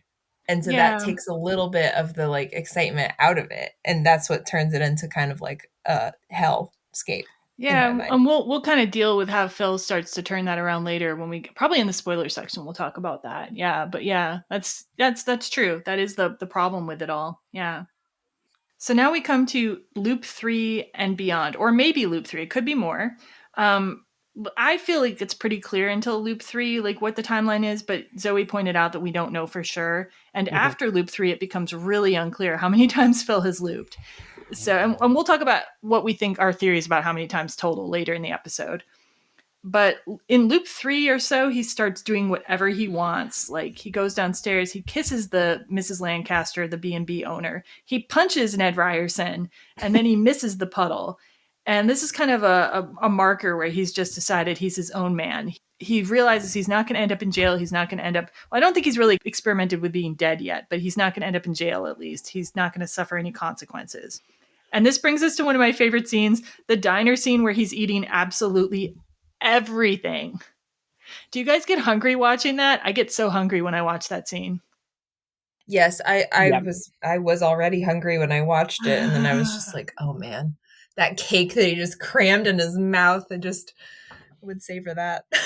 I was amazed by that this last time I watched it. I was like, is it really that big? Because I remember that's what he did, and I was like, is it that big? It looks huge. I was like, surely you can do that. But that is probably, if I know myself well enough, that is probably what I would jump to as first as the kind of I could do anything I wanted, the overeating thing. That's certainly where I think I would go. Yeah, apparently he did not have a spit bucket for that scene either. Like he was actually eating all the food. Oh my god! And he was and digesting it when they shot that. That's amazing. That sounds Bill Murray to me. I don't know why. And then in the scene, he's also smoking, and he's also drinking the coffee right out of the pot. Like it's just like diner decadence. It just made me want to like run to a diner and eat all the things. I think I would try like every drug. Really? In my time loop, sure, yeah. Huh. That's not a desire I have, but okay. There's just a few that I haven't tried that like I won't in this lifetime, but if I was in a time loop with no consequences, it would be an interesting experience. I guess you have a point. I just feel like I wouldn't have good experiences. Like that's my assumption anyway. So I'm just gonna I don't need it. Well, then you get a do-over. Like, you don't ever have to do it again. Yeah. I just don't like dealing with pain and sadness in the first place. That's what I assume would happen to me. The point of drugs is to not make you feel those things, Jen. Yeah, I've seen people in places. Just put it that way. That's all. Sorry, just one really quick thing. I mentioned to someone I know the other day that I was doing this episode and we were doing it about Groundhog Day, and they said to me, "Oh, my story about Groundhog Day is me and my best friend when we were 18 dropped acid and then watched Groundhog Day 3 times in a row." Oh wow! On a loop themselves. I was like, "Wow, God, that must have been interesting." Yeah, some weird stuff came out. But yeah, that was her story about it. Nice. Maybe I would do that on one of my days. It sounds like you would. Yeah. Wow, that's very meta. So, and then like while Phil is indulging himself, Rita's sitting next to him and recites poetry to him. Zoe, would you like to recite it? Well, since you've invited me to, sure. Yeah. The wretch, concentered all in self, living shall forfeit fair renown, and doubly dying shall go down to the vile dust from whence he sprung, unwept, unhonored, and unsung. I found out this poem is from Sir Walter Scott. Well, she says it's from Sir Walter Scott, but it's from the 6th canto of the Lay of the Last Minstrel from 1805. Also in the show notes. I did not try to read the entire poem. Has anybody else read this poem ever? Nope. No. Yeah, I'm not.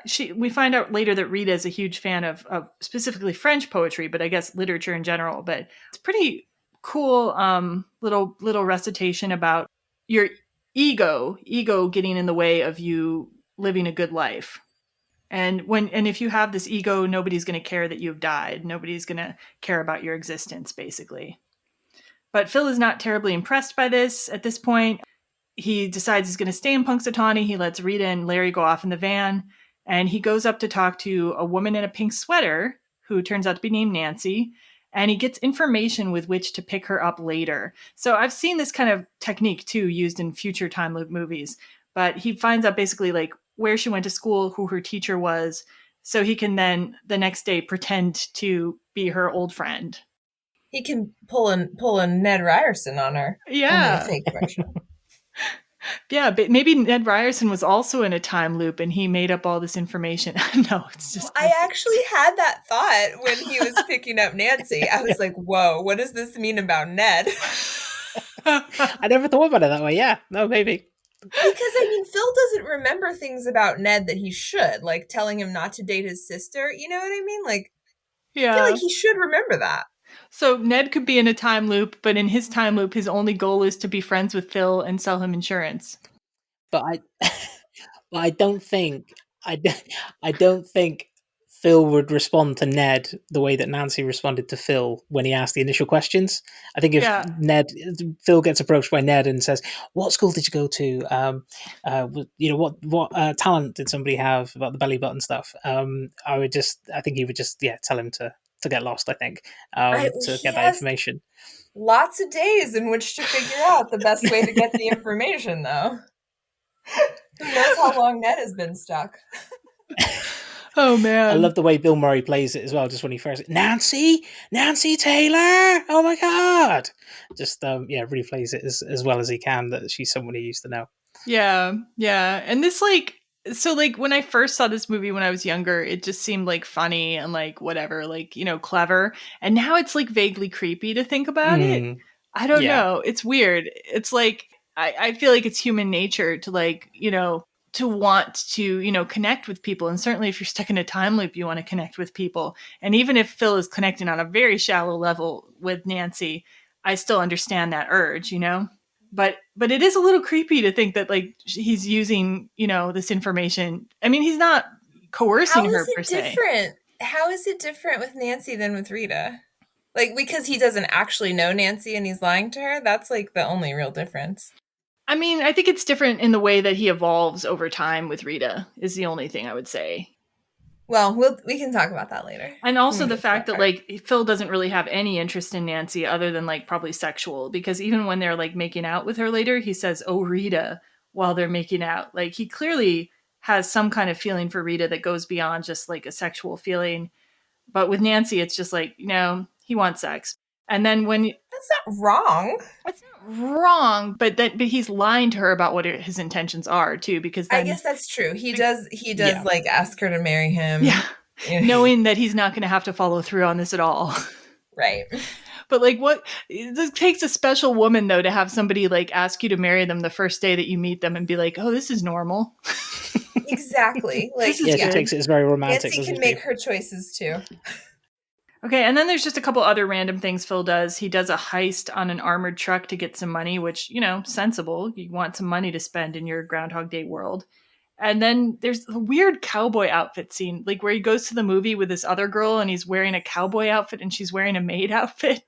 I remember always being confused by that scene when I watched it when I was younger. And then, kind of as I've got, I'm making an assumption that she's a type of escort. I assume that he's hired and he's taken, and they're going to he's dressed up like Clint Eastwood, obviously, and they're going to a film or something.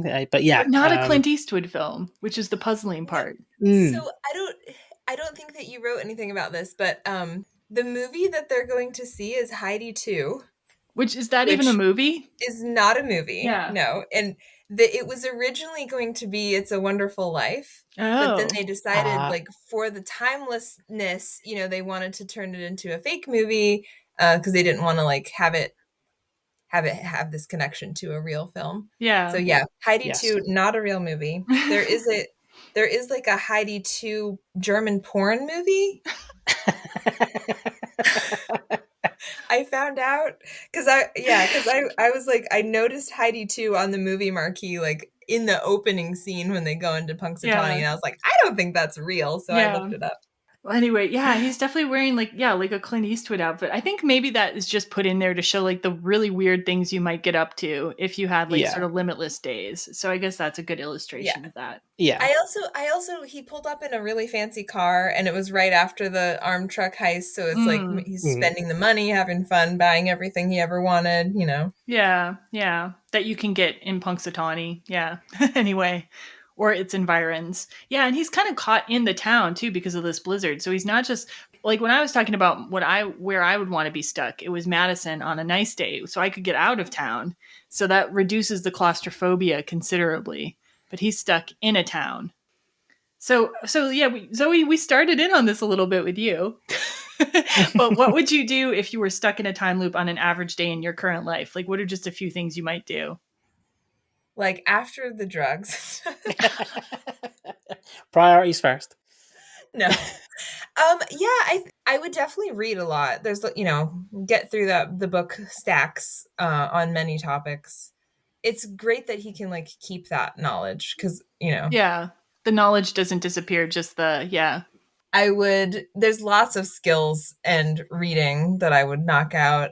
Like I said before, the adventures would be sort of bittersweet because they wouldn't be shared memories, but I think I would still do them. I guess I would like be hoping that it would end. And so like I would want to make each day like a good one, like worthy of the ending of it. Yeah, that's nice. I like that.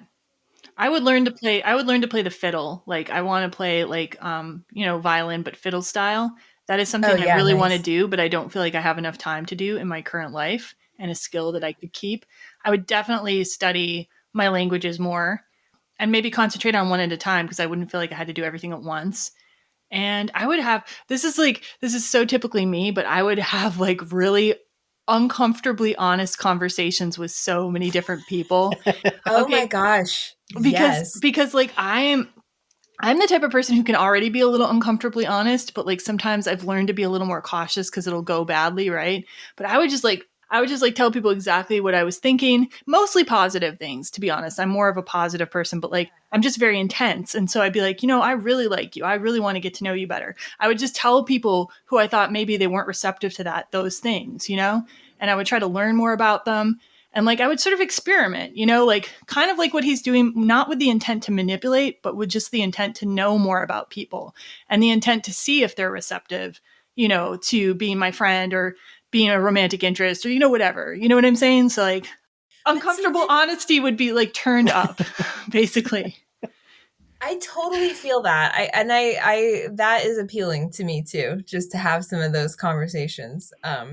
But again, like then when it ends, if it ends, you've like had all this time getting to know this person. You've had these uncomfortable conversations. How do you even remember which ones like, like I don't know. It could be one of those weird situations where if you're like mutual friends with someone and they've like told you a whole lot of stuff about someone and you kind of like know it. And then it's this awkward thing where it's like, I don't want to like share with you how much I know about you. Or like if you've creeped someone online and like found that they overshared on a blog, 5 years ago.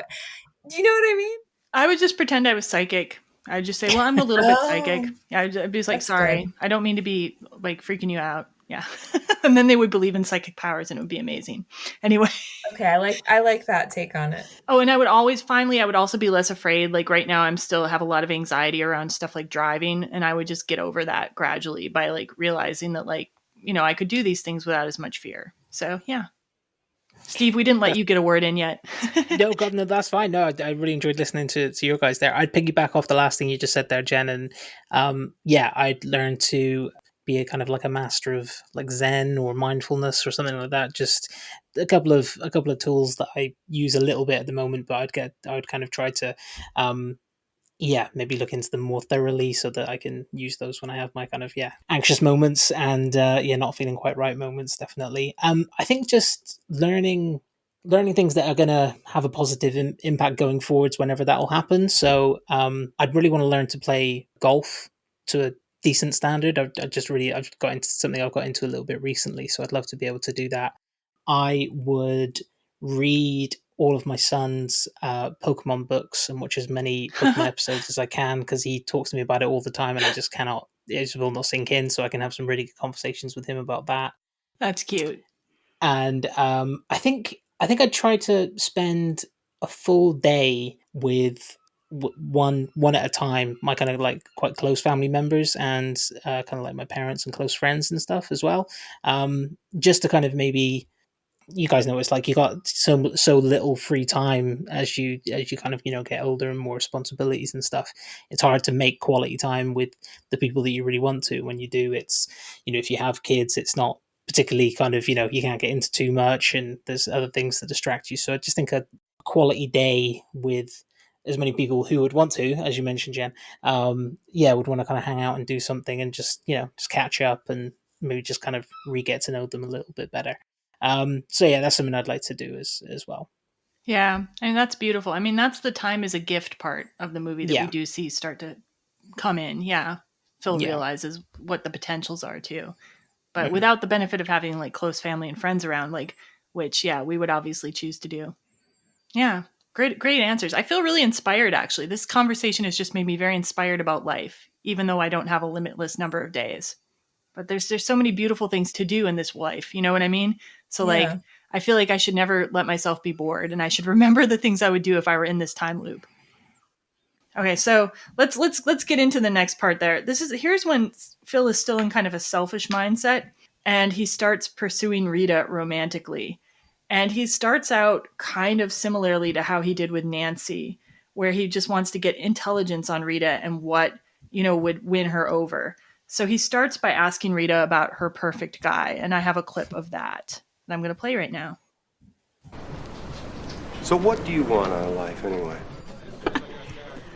I guess I want what everybody wants, career, love, marriage, children. Are you seeing anyone?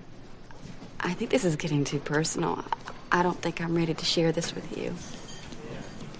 How about you? What do you want? What I really want is someone like you. Oh, please. Well, why not? What are you looking for? Who is your perfect guy? Well, first of all, he's too humble to know he's perfect. That's me. He's intelligent, supportive, funny. Intelligent, supportive, funny. Me. He's romantic and courageous. Me also. He's got a good body, but he doesn't have to look in the mirror every 2 minutes. I have a great body, and sometimes I go months without looking. He's kind, sensitive, and gentle. He's not afraid to cry in front of me. This is a man we're talking about, right? He likes animals and children, and he'll change poopy diapers. Does he have to use the word poopy? Oh, and he plays an instrument, and he loves his mother. I am really close on this one. Really, really close. Yeah, this is just a little introduction to how he starts like trying to find out about Rita. And like other things he does is he starts disabling the van so that Rita and Larry can't leave town every day. And then there's the scene where he really starts to game it on a like micro level, where he learns her favorite drink and then he learns her favorite toast. He's very dedicated to it. The amount of cuts and redo of scenes that they have. He seems more, at first, to me anyway, he just seems more curious about her. He wants to get to know her a lot better.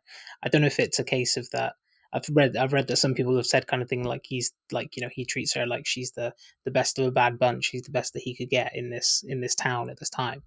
But I don't think it is like that. I think he is particularly curious about Rhea. She's very different to anyone he's ever seen before. He mentions earlier in the film, he says something along the lines of, "You really are one of the most positive people I've ever met." This is before he kind of goes into his loops. So I think Yeah. there's already a kind of Yeah. a real curiosity in her, as much as he can be curious about someone.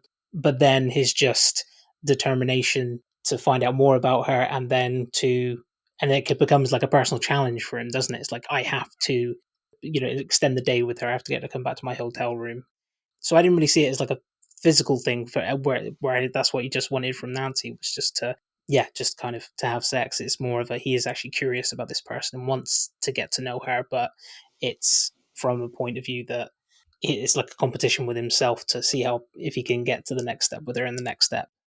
Yeah, I read it kind of similarly. I think that he does have a genuine interest in her, like beyond like physical. I think he does have an inkling of being in love with her even at the beginning, but like it's something that develops over time because he's met her so many different times that he slowly starts to like see these beautiful things about her.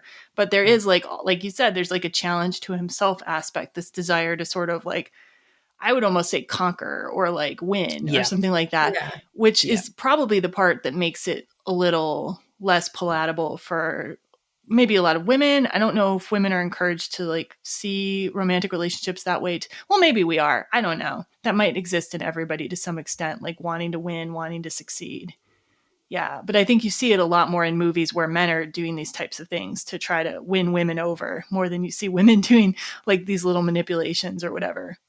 I agree with all that. And just to be clear, like, I don't necessarily think that there's anything wrong with what he did with Nancy when I compared these two. Like, I don't think that it's wrong. I do think it's kind of how people, I mean, it's like maybe an exaggeration and like a little bit, I don't know, grosser of a version because we see how he's lying, using this information and lying. But I do think it's kind of what people do. They learn things about someone that they want to get in bed or are more interested on a deeper level in, and they use that information to get closer to them.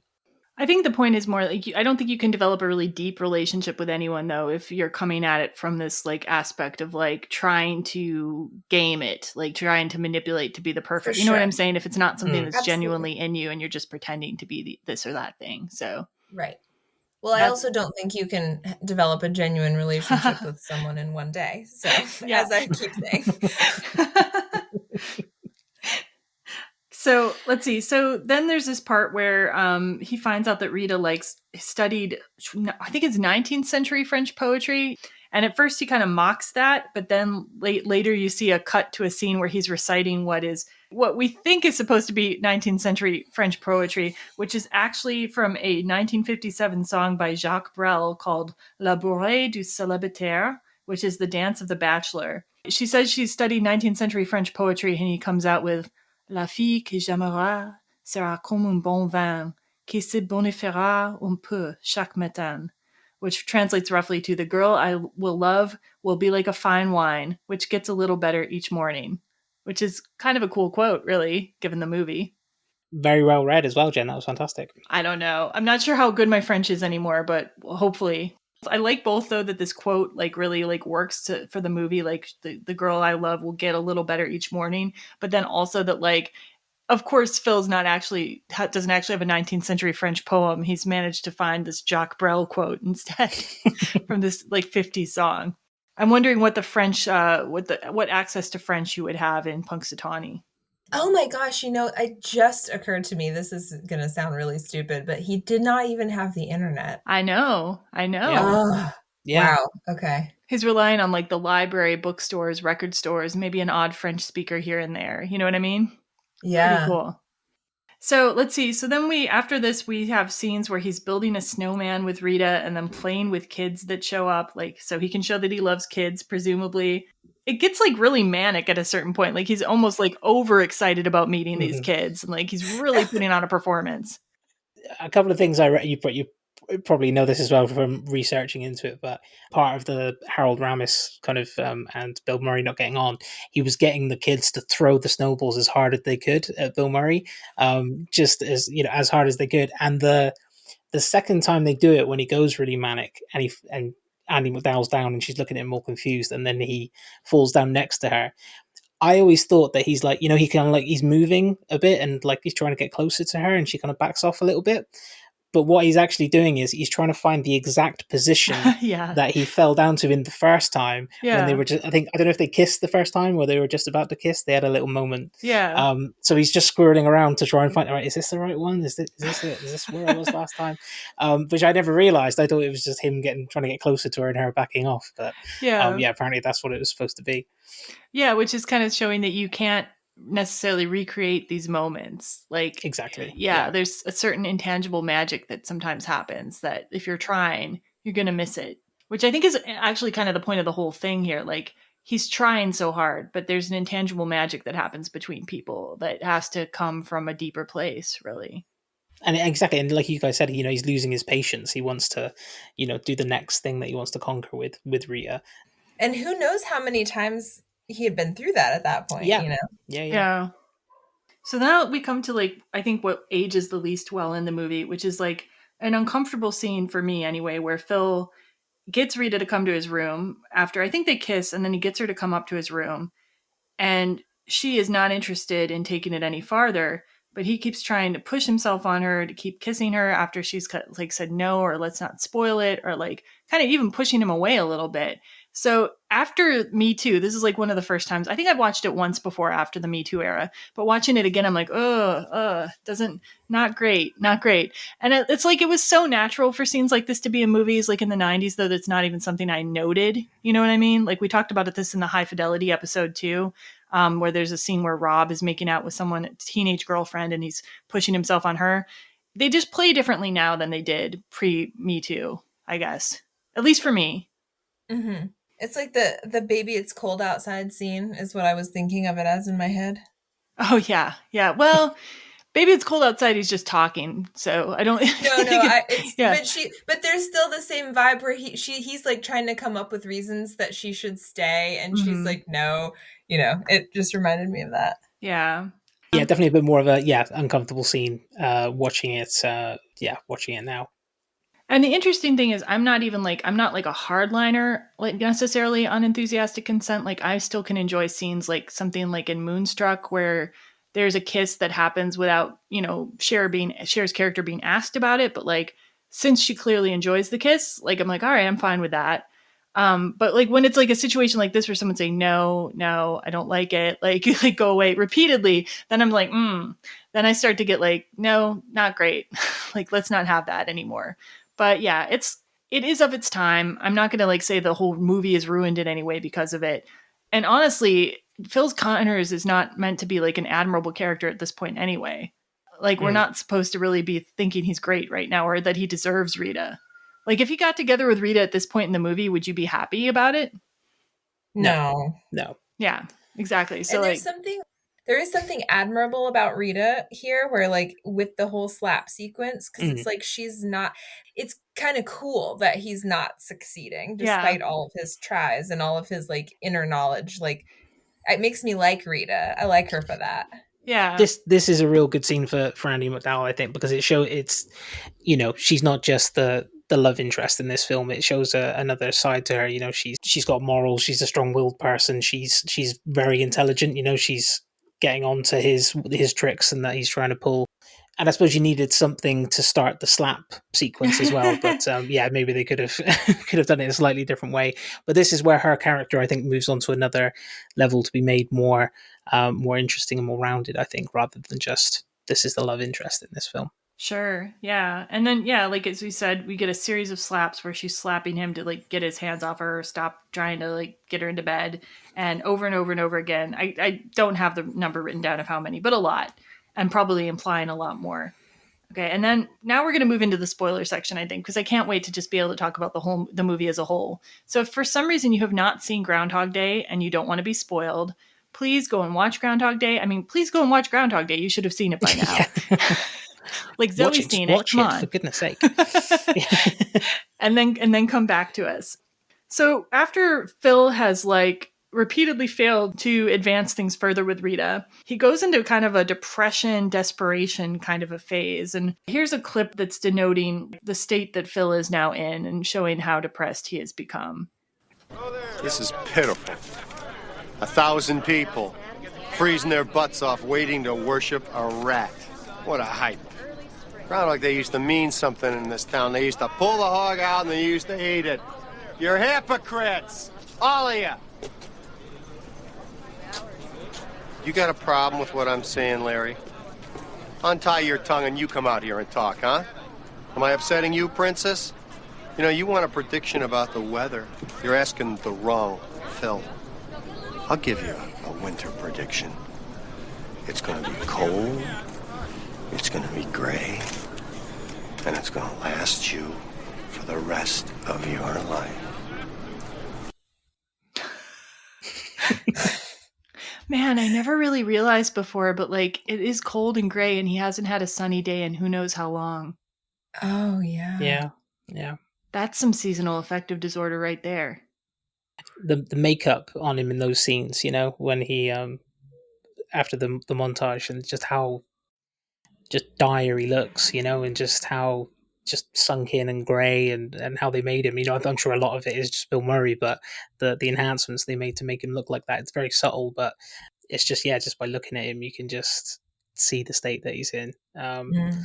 But I'll mention this probably a little bit later on when we get into to other scenes that come up. But there's still always, he delivers it in such a way that you still, or I still find it humorous at times, or slightly funny. Oh, just yeah. the way he turns and calls her princess. And just that he delivers it in such a disrespectful way. Am I bothering you, princess? Hey, you think you're so high and mighty and everything? You don't want me? He's just adding so much into it. It still makes you laugh. Yeah, he's so good at dark humor. And like Yeah, it's very really good. good when he can be utilized for that. Yeah. Yeah. So, and in fact, I wanted to mention that they did in fact eat groundhogs in the early Groundhog Day festivals. Oh, wow. Yeah, it was more of like a groundhog hunt apparently, and they had like a groundhog feast where they ate the groundhog, possibly the same one that had just predicted the weather. I don't remember, I couldn't find like exactly what year they stopped doing that, but like obviously now they not only keep the groundhog alive, but they have an illusion that this groundhog has been alive like forever. So They drink elixirs to his health. Yep, that's right. So after this, we see like a montage where he's destroying the clock repeatedly. And honestly, pretty good idea. I mean, I might have destroyed the clock right away. I've been like, maybe this clock is at fault. I don't know. Like, who knows? Maybe it's Sonny and Cher. Gotta find out where they, without the internet, how will he find out where they live so he can... But he destroys the clock repeatedly. But then we come to the really manic, exciting scene where he gets the idea that it's the groundhog's fault and he has to kidnap the groundhog. And so for this scene with the kidnapped groundhog, an actual groundhog named Scooter was used. I honestly wasn't sure if that was a real groundhog, but it was. It was a real groundhog in the scene. The animal wrangler for the film had actually raised a family of groundhogs to like provide groundhogs to be used in the film. And Scooter was like the best behaved of the groundhogs. So he got to be in the scene where Bill Murray has him kind of driving the truck for him. But Scooter got kind of pissed off eventually and didn't like being in the scene anymore, and apparently bit Bill Murray, which put an end to filming for the day. And what do you guys think of the kidnapping the groundhog scene? So I can see how he would get to that point. I think the scene is like a little ridiculous, like silly chase scene. I don't know if I always love silly chase scenes though, personally. It seems to me like maybe he would just like shoot the groundhog or just like take care of it right then and there. I don't know why he has to kidnap it, and because it's adorable. Honestly, if he shot the groundhog, that would take it to such a dark place that I don't think I could like him anymore. Yeah, no, I know. Although he still kills the groundhog. He's still talking about reality. He still kills the groundhog though, because he drives the truck over a cliff, like with the groundhog and him in it. So he's like, honestly, he's still a groundhog murderer. So I don't know. Is still a groundhog. Why is shooting it worse? I'm not sure why in my mind. But he'd have to shoot himself as well. If he shot the groundhog and then shot himself, maybe that wouldn't. I don't know. It's a bit more impactful, I suppose.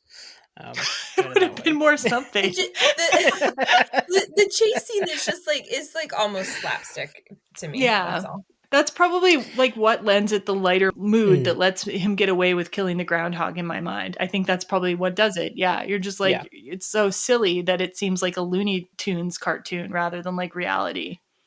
Because I thought exactly the same thing, Jen. When other than the shot, there's like a shot before he goes to drive off the cliff where the camera cuts down to the seat next to him and you see a live groundhog there. Yeah. I always thought the bit where he had the groundhog steering and some kind of like puppet groundhog. Or something. Yeah, exactly. But I think the background, because it obviously they're using, because I'm sure they're using like stock footage behind, so when they're driving, it's not a shot of, it's obviously some shot of a road somewhere else that they've just added in on the back of it. I think maybe that adds to it to make it look less real. But he's actually quite nice with the groundhog, isn't he? In the actual car, he's teaching it to drive. Side of your eye, don't drive angry, all this kind of stuff. And again, it's just it shows how good Bill Murray is. In it's a wacky manic scene, he can play it that way, but also, he's you totally buy him as a man on the brink of wanting to end his life at the same time. It's a Yeah, great skill.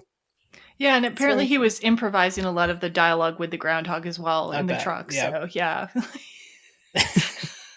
Oh man. Yeah, I'm really glad to know it's a real groundhog now though. Scooter, great job. You did a Yes. Yeah. fantastic Good job job in by the Scooter. movie. Yeah. So yeah, and then he does commit suicide, although it didn't impact me like a suicide in the movie because I think of the madcap scene that preceded it. But Rita looks like genuinely affected by this, because they come with their camera to capture all the action, of course, because they're a news crew. And she looks genuinely affected by it. And then we see another scene then when he's recounting to Rita then all these other suicides he has committed. He's a god, he says. He's immortal. So when he's killing himself, he's not even really killing himself. And he, puts a toaster in the bathtub, he jumps off a tower, etc., etc. I don't know. It's dark, but it's always kind of kept at a remove where it doesn't seem very graphic, I guess. Yeah, I think probably the most affecting one is when he jumps off the roof. I think because the way the use of the music and the sound and the way it's shot and the actual dive off the roof, I think that one's probably the most affecting one. So now he finally starts to turn around his life a little bit, his lives a little bit, when he convinces Rita finally to spend a day with him. And he does this by predicting everything that happens in the diner, knowing everything about all the people in the diner. And that was kind of a fun scene. It kind of gives you a hint of how long he's been there because he is introducing literally anyone Rita points to. He knows everything about their lives. Yeah, and this is a real turn, obviously, isn't it? In the film, you've had that kind of dark moment, and then the bit I always think to in this one is where just there's that little scene where they're walking along, and Rita tries to look at it from the positive point of view of you could think of it as not a curse, as a blessing, and think of all the things you could do. So it's Yeah. Right. again just demonstrating how important she is as a character in the film, and hopefully in Phil's life as well, that he can turn Yeah. himself around. I noticed that watching it too, that that does seem to be this really important moment, and it is her. You're totally right. It is her that gives him that idea of using the time. Yeah, and at the end of that particular loop, she stays with him that night. At first, she wants to see if anything happens, but then she ends up falling asleep.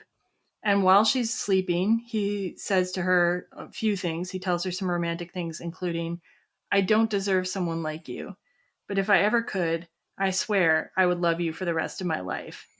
And that's kind of a moment where he's starting to realize that maybe instead of manipulating her or the situation, maybe he needs to change himself. To Definitely, and become then someone that would deserve her. Yeah. and I think the next morning when he wakes up, I think there's still just a little sense in that. So when I rewatched it, there's still just that little sense of, okay, is he now going to do that, or because now she's not there, he's declared a love for her and there hasn't been anything back and it hasn't changed anything. Is he still going to be in that depressed state and that negative state? Does that just the slight way it's filmed and the slight way Bill Murray performs it? It's like, okay, is he gonna go to a different path now, or is he still gonna stick on it? You know what I mean? Yeah. There's just that little. It lingers on him a little bit on his face, and he's thinking. Obviously, you're like, ooh, is he still unsure about what to do? Yeah. Yeah. No, I could see that. But he does begin to help people. We see a number of things. He starts being more courteous at his job, bringing them food, doing his work really well. He's nice to the guy in the hallway. That scene made me happy. He basically just greets the guy in the hallway who asks him off to see the groundhog. He's like an old friend. Yeah. I really liked when he brought his coworkers coffee. I just thought that was, I don't know, that one was just so sweet to me. Where he Yeah. is actually talking to Larry. Yeah. He doesn't even know if Larry has kids, Yeah. Just the way he delivers that line as well. That's just funny to me, Larry, tell me, do you have kids? Just, there's still slight insincerity in it in the way that he says it, that still makes it funny, even though he is obviously trying to be sincere. Also, the other things he does, he tries to help this homeless man that he's seen panhandling every day. We find out that homeless man dies on that day, but then Phil Connors tries to save his life by feeding him a lot and staying with him, but he finds out that this guy just dies anyway. But I guess he's at least made him a little happier on that last day. Like what I said earlier, that I think those are the moments where there's no kind of comic value in that whatsoever. He's the way he's being with him and calling him Pop, and it's just you're desperate for him to start breathing when he's trying to resuscitate him and everything. The desperation he plays that with, I think, is brilliant. Yeah. Well, and especially this coming after all of the suicides, like he's probably got a really different perspective on what it is to die at the end of that day, and it's like I'm imagining that there would be like a why me kind of element to it, whereas like he can't save this guy even though he's been resurrected how many times at that point, but he can't do it for this guy. I don't know. Yeah, no, that's probably true. And then he learns to play the piano. Rita had earlier said she wants a man who plays an instrument. So he gets the idea to play the piano. A little girl gets kicked out of her piano lesson because he offers $1,000 to the piano teacher. And what's interesting is the song that he learns to play when he starts playing better is Rachmaninoff, Rhapsody on a Theme of Paganini, which is also used in the time travel movie Somewhere in Time quite prominently. I have to think that was on purpose because it came out in 1980 with Christopher Reeve, Jane Seymour, quite popular film. We just covered it on the podcast by the time you listen to this. Yeah, I have to feel that was on purpose, being another time travel movie and the prominent romantic song used in it. So, yeah, he learns to play the piano. And now we come to, he doesn't know it now, but it is his last loop. Oh, I believe you're supposed to believe this whole thing is the last loop. Would you guys agree with that? Yes. Oh, yeah, that last day, yeah. So we come to the last loop. Phil does not know that it's the last loop. And he gives the wonderful, perfect Groundhog Day speech. When Chekhov saw the long winter, he saw a winter bleak and dark and bereft of hope. Yet we know that winter is just another step in the cycle of life. But standing here among the people of Punxsutawney and basking in the warmth of their hearths and hearts, I couldn't imagine a better fate than a long and lustrous winter. From Punxsutawney, it's Phil Connors. So long. Nice speech, Phil. Very nice. Thank you. Thanks. How was that for you two? Hey, man. You touched me. Thanks, Larry. Thank you. I gotta go. Okay? Phil, that was surprising. I didn't know you were so versatile. I surprise myself sometimes. Well, where are you going? Would you like to get a cup of coffee? I'd love to. Can I have a rain check? I've got some errands I've got to run. Okay? Phil, errands? What errands? I thought we were going back. So we're not going to go over the perfect day in total depth, but Phil does a number of things to help people during the day. Are there any of those things that are kind of your favorite things that you remember? I love the bit when him and Rita are dancing and the couple come up to him and thank him for making sure that they got married okay. And just when he gives them the tickets and they go, WrestleMania! Yeah, and did you catch this time, like, the young man in that couple is the actor Michael Shannon, who's become quite famous. I believe he was in, like, The Shape of Water, and I know he's been in a lot of things, but I haven't seen all of them. He looks quite different as well. He's very young in this film, but yeah, I love Michael Shannon, and yeah, it was only, I think again, it was after I'd listened to the rewatchables, so I realized that was him, and then I was like, oh god, yeah. But yeah, apparently that's his very first film performance. Is that right? I don't know. I didn't check. I didn't actually check that, but like, it's definitely early, if nothing else. Yeah, definitely. I particularly like how he catches this little kid who's going to fall out of a tree, and the kid just runs away without thanking him, and he's like, "You never thank me. I'll see you tomorrow, maybe." Yeah, that's my favorite one too. Yeah, this is what I call his like Superman section. You know what I mean? That's where he's just here, there, and everywhere. You know, he's fixing the flat tire and everything. That's, you know, I think that's a great montage. Yeah, he's got his like good deeds tour like timed perfectly to just walk through the town. And then this is the really funny thing. I just noticed this last time I watched it. He buys all kinds of insurance from Ned on this loop. Okay, and like, this is the day when the next day is real. So now he is like going to wake up the next day having bought all this insurance from Ned Ryerson. Yeah. I don't know how much all of this insurance would cost, but it makes me laugh. That is funny. Because when Ned says that it's the best day of his life as well, I thought it was such a sweet sweet line from Ned. And we talked earlier about the fact that Ned may also be in a time loop, and maybe that is really what got them both out of it, was that Ned finally sold some insurance that day, and that's really been his goal. Oh my God. I love this. I love this. I wish Stephen Tobolowsky was young enough to look exactly like he did in this movie, and that movie could be made. A short film, maybe. A short film about Ned's time loop. Yes. So at the end of this perfect day, Rita was already intrigued with him at the beginning. As we saw, she's like, do you want to go get something to eat? And she meets him at this dance, and they're dancing. And then there's a bachelor auction that happens. And Phil is dragged up on stage by one of the many people who know him from the town. And everyone's bidding on him. Nancy's bidding on him. The waitress from the diner's bidding on him. And finally, Andy McDowell, Rita, she pulls out her wallet and she says, $339.88. And she wins him. And then we get the scene with poor Larry goes up on stage in his little sweater, and he does a little twirl to this bump, bump, ba-dum, bump music. Yeah. And nobody's bidding on him, including Nancy, who he's trying to hit on. And this old lady then is like, I bid 2 bits, which I guess 2 bits is supposed to be 25 cents. I thought 2 bits would be 50 cents. Have you ever heard 2 bits, Zoe? Do you know how much that's supposed to be? No, I've never heard that. I was I noted that when I was rewatching it, because I was, oh, who knew? 2 bits. But I think Buster says it's a quarter. So yeah, poor Larry. Which is poor Larry, because he doesn't look all that bad in his sweater, and it doesn't have to be a date. They could get him to move some furniture or something. Yeah. I guess it's not the worst fate to hang out with a nice old lady either. So yeah. And the old lady was so delighted to have won him as well. Yeah. I got him. That's true. At least he got someone who was happy to have him. So yeah. Yeah. Yeah. This scene, I think, is Chris Elliott's best kind of run in the film, because he just has these really funny little moments. He leaves the tip and then takes one of the notes back away when Nancy's turned her back and stuff. And when he walks into, I love the dance he does when he walks into the room. So Nancy's doing that one where she's really moving her shoulders and pointing down and stuff, and he does this thing where it looks like he's stirring up noodles or something. That's great. And then just the turn he does, he's got a little cheeky smile on his face when he's up on the stage. He's like, yeah, come on, ladies, you want some of this? I think that's just, it's really some really good bits from him in that. Nice.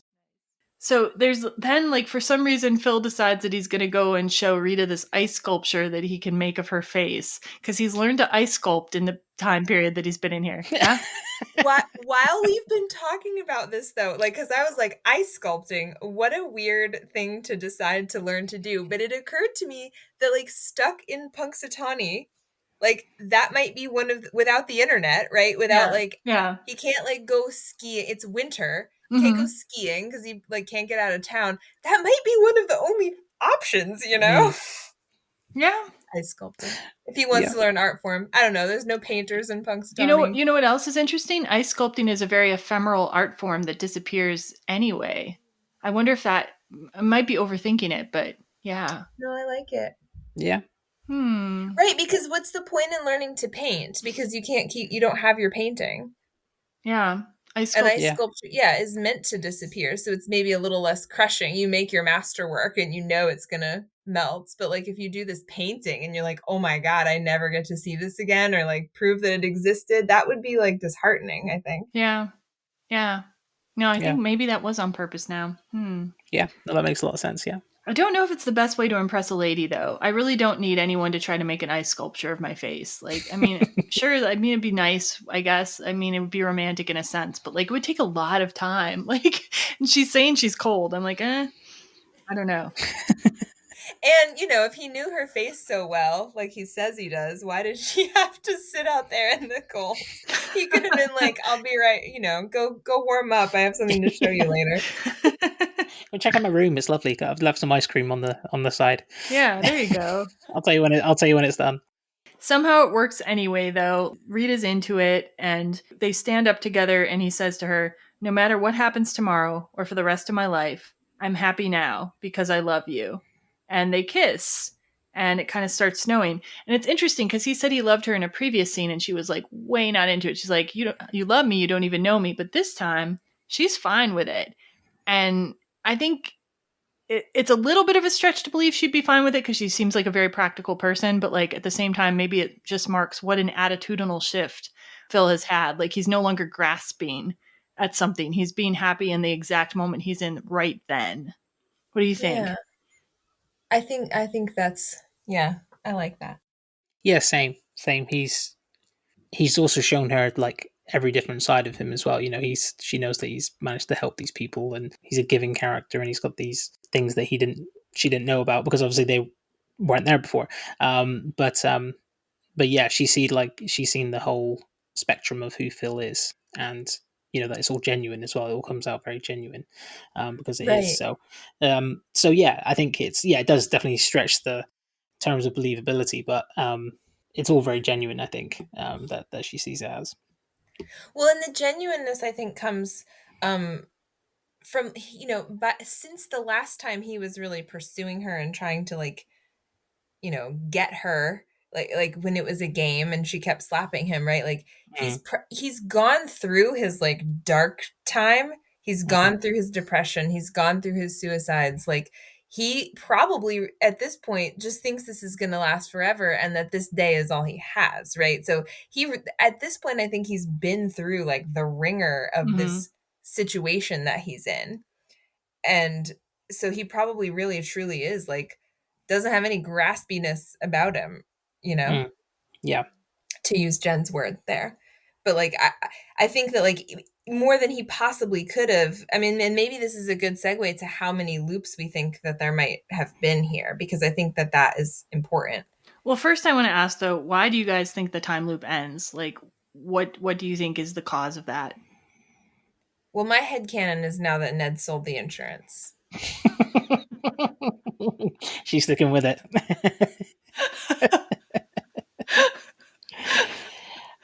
Oh, I love it. I think it's that it's not like he's perfect, but he's probably now the best version of however he can be. He's fulfilled everything. He doesn't hate himself anymore. He's found someone who will love him. He's bettered himself in so many ways. He's helped so many people. There's nothing else for him to learn, I don't think. And also, I think maybe the one thing that comes into it as well is that you've put down here he's let go of expectations. I think he's at a point in his existence now where it's like, okay, I'm happy. I know that I've achieved happiness and I can achieve happiness. If it's all ends tomorrow and I'm just relooping the same day, that's fine. If it doesn't, that's obviously great. But I think he's just succumbed to the point now where he's just like, okay, I've achieved happiness in my life, like ultimate happiness, and whatever happens next is fine because I've experienced that. I think it's maybe that kind of cuts it and allows him to move on in life. Yeah, I go between thinking it's because he's learned to be of service to other people and thinking that it's more just like a spiritual concept of just like, yeah, like ultimate acceptance and living in the exact present moment and being happy in the exact present moment, whatever the conditions are. So those are the two I kind of vacillate between. I really am kind of attracted to the Ned selling the insurance idea now as a wacky version, though. I like that. So yes, the loop does end. Like Phil wakes up, like Rita comes up to Phil's room this time, I guess, and Phil wakes up to Rita in his bed. It is not implied that they've had sex. I mean, the crew actually, when they were shooting it, agreed that they don't think they'd had sex yet. He actually said, like, when he starts kissing her and she's like, why weren't you like this last night? You just fell asleep. Yeah. So they haven't had sex. They've just woken up in bed together. And Phil is so excited. He's like, do you know what today is? Today is tomorrow. It happened. You're here. And it's a beautiful moment, in my opinion. But even more beautiful is when you see the clock turn over to 6:01. Yes. Yeah. And I had forgotten when I was rewatching it that that day was the last loop. And so when the clock comes on and it's playing I've Got You, Babe, I'm like, wait a minute, this is a different part of the song. Oh, mistake. And then it's like, no, it's a different part of the song because it's a new day. And I was like so excited. About mistakes. So I forgot to mention this earlier, but like apparently they were like super vigilant about having the same background actors and background cars in all the different loop repeated scenes. So if you look at the Ned Ryerson and Phil scene, like you'll see the same people passing by, like at I think basically the same time. Like they were timing it out so people would just keep walking by. Yeah, it's pretty impressive. Wow. Very. So, in terms of like the time loops, a lot of people want to try to figure out how many time loops are in the movie. I recommend, I'm putting it in the show notes. There's a great Mashable article that kind of sums up all the different ways that people have tried to calculate this and gives a lot of theories. And the author of the article, in their own viewing, calculated about between 34 to 44 separate days that are actually shown on screen, depending on how you interpret certain cuts. My personal number I came up with was 38 loops when I was including the deaths by suicide that Phil mentioned that we don't see on camera. I don't know if either of you tried to count them at all. Did you come up with any numbers? No, I didn't. No. Okay, that's perfectly fine. It because the Mashable article goes through a bunch of different ones. The author of the article, though, and others agree, though, that the actual number of time loops is well more than the 38 to 44 that you could maybe see on screen because of all the skills that Phil learns. Like he learns how to throw cards into a hat and says it takes about 6 months for 4 to 5 hours a day, which is a very specific rendering of how long that would take. Then, of course, ice sculpting and, of course, playing the piano. And the article says that it quotes Harold Ramis as suggesting that it was about 10 years, but then later Ramis revised that to be about 30 to 40 years because he said that Phil probably wasted a lot of his loops rather than learning the skills in the movie. And then the original screenwriter, Danny Rubin, had said that Phil is in the time loop for more than one lifetime. So there was also a figure that he had said that it was 10,000 years at one point, but apparently that's kind of in dispute. Like that maybe wasn't a real thing. But but Danny Rubin said at least more than a lifetime. So my question for you guys is, like, how long do you think Phil was stuck in Groundhog Day? I spent a few times trying to figure out what I thought. I think I came up to about maybe 25 to 28 years. That's probably quite conservative, but that was kind of to fit in everything that he did learn and taking into account that he probably did have a bit of wasted time and how long he pursued Brita for and things like that. I think it probably is a bit more than that, but that's kind of the kind of area maybe I think it is 25 to 28 years. Yeah, I definitely I didn't get that specific. You have a really specific range there, but I definitely think it's multiple decades. Yeah. When I first saw the movie when I was younger, I think I assumed it was kind of a shorter period of time. But I think it's maybe because my mind couldn't wrap around what it would be like because I wasn't even that old yet, right? Like and now I think like knowing like how hard it might be for somebody like him to change. I think, probably what Harold Ramis said, like 30 or 40 years, or maybe even more than one lifetime it would take for Phil to make some of these realizations and to go through such a deep depression as well. And then to learn all those skills. So pretty astounding. That kind of existential depression, I don't think you're going to like get over in a few weeks worth of days, like that could be a decade. That could be 2 decades. I mean, you could never come out of it, maybe even. Like, true. Yeah, that's true. Yeah. That's true. I could imagine a situation where somebody just like literally was like in hell because they just couldn't get over it. Like basically. Yeah. So one thing I wanted to mention, another thing is like, what are the implications of the time loop for people not stuck in the loop? This is the thing that kind of bothers me. Like, I've started reading just a little bit about time and time travel and stuff like that. I don't necessarily think the time loops as they are shown here are even possible, according to what physicists say.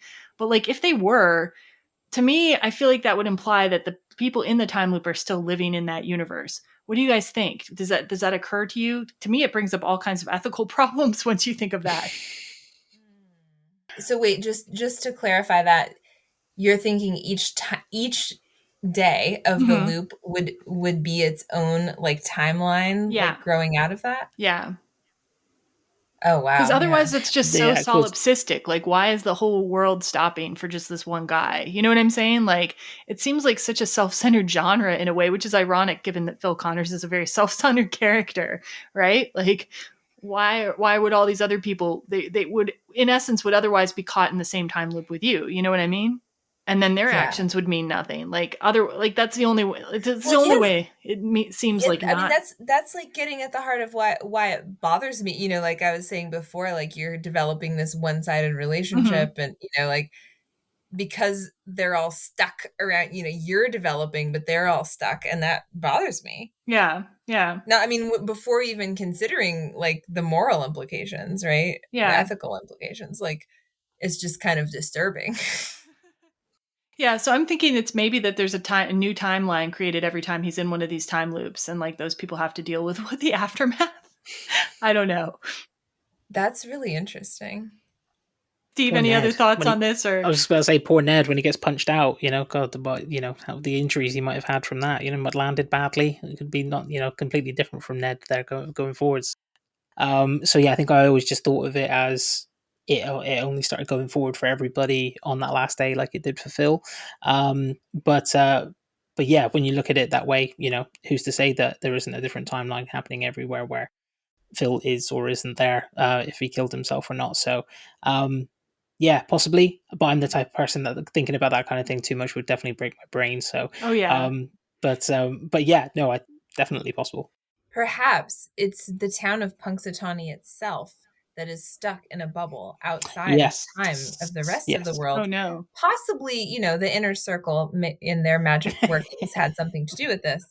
But like, what if they come out, what if they come out of it and like the rest of the world is like decades, 100 years, 1,000 years in the future?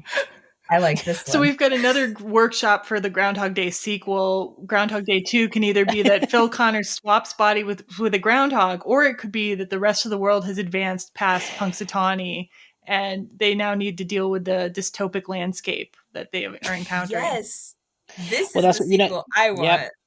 He says, let's live here. He's not going to move out of Punxsutawney anymore. That's his home. So it doesn't matter to him what's going on the outside. That's true. It's completely shut off by the blizzard and everything. I like where Zoe's going with that. Definitely. That makes more sense to me. So yeah, I just the only reason I thought about this in such depth is really that we're doing the time travel series, and I've been trying to read a little bit on what like the theories of time travel are, and one of the only ways that people seem to think it's possible is if there were actually different universes created by this, or different timelines created with time travel. That kind of would resolve a lot of the paradoxes and so forth. So that's just, I've just started reading about this. All this stuff breaks my brain. I'm not a huge science person, certainly not a huge physics person. So to understand these advanced ideas is really hard. But I just think it's kind of fun to think about. And I also do think it is terribly ironic that if in fact Phil Connors is the only one experiencing all these days, it kind of almost validates his egocentricity. You know what I mean? Mm. He's so Yes. important that everybody else Yeah. is just a player in his game at this point. Yeah. That's so true. Yeah. And he saves so many. He is like this godlike figure that saves so many people and changes so many people's lives. Yeah. It's ironic. Like, what does the next day look like? So maybe he'll, as time continues to move on normally, how does he deal with this? I don't know. Mm. Yeah. I don't know if he just like is going to be able to just slip into this happy Punxsutawney relationship with It would Rita. give you severe culture shock. I feel like it would give you like a severe kind of culture shock going back to living days sequentially. Anything you want to add on this topic, Zoe, or shall we go to our double feature recommendations? No, let's move on. So for double feature recommendations, my first double feature recommendation is going to be the movie Happy Death Day from 2017. And we covered that in episode 22 of the podcast.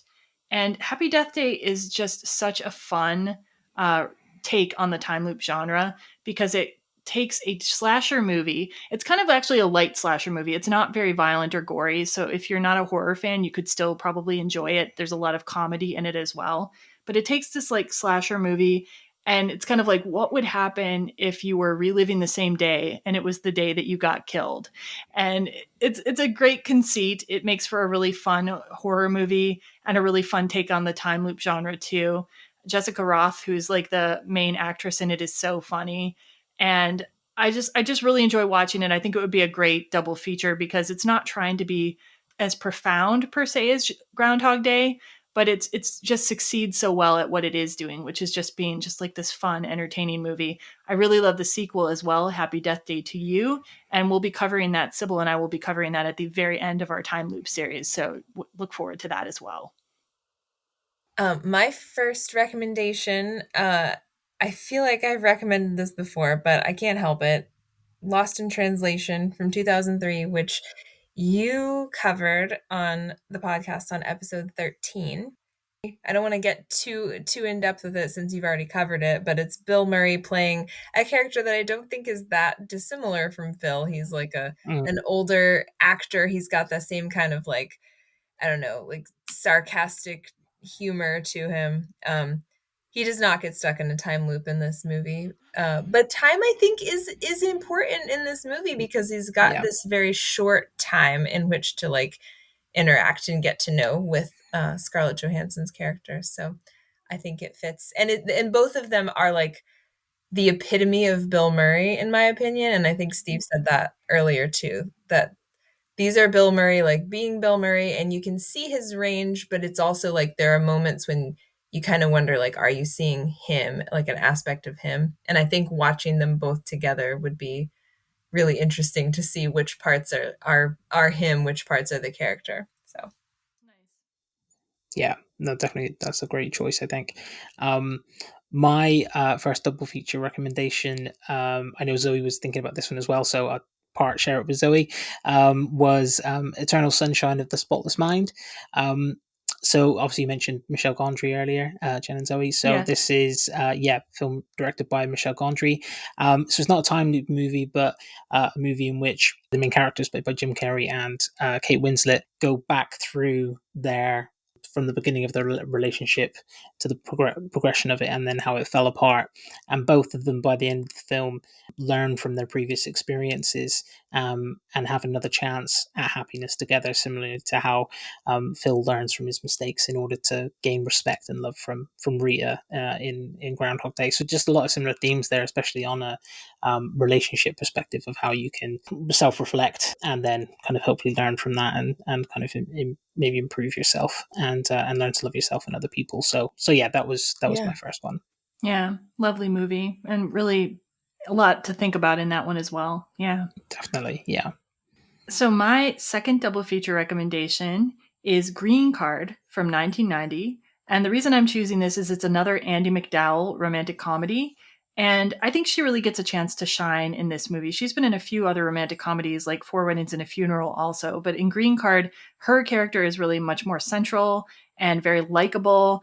And it's a conceit where she and Gerard Depardieu, she offers to marry Gerard Depardieu so he can stay in the country, but then they have to like get along with each other. And I think what's in it for her is she gets to keep this special apartment that they want her to be in a couple to be in that apartment.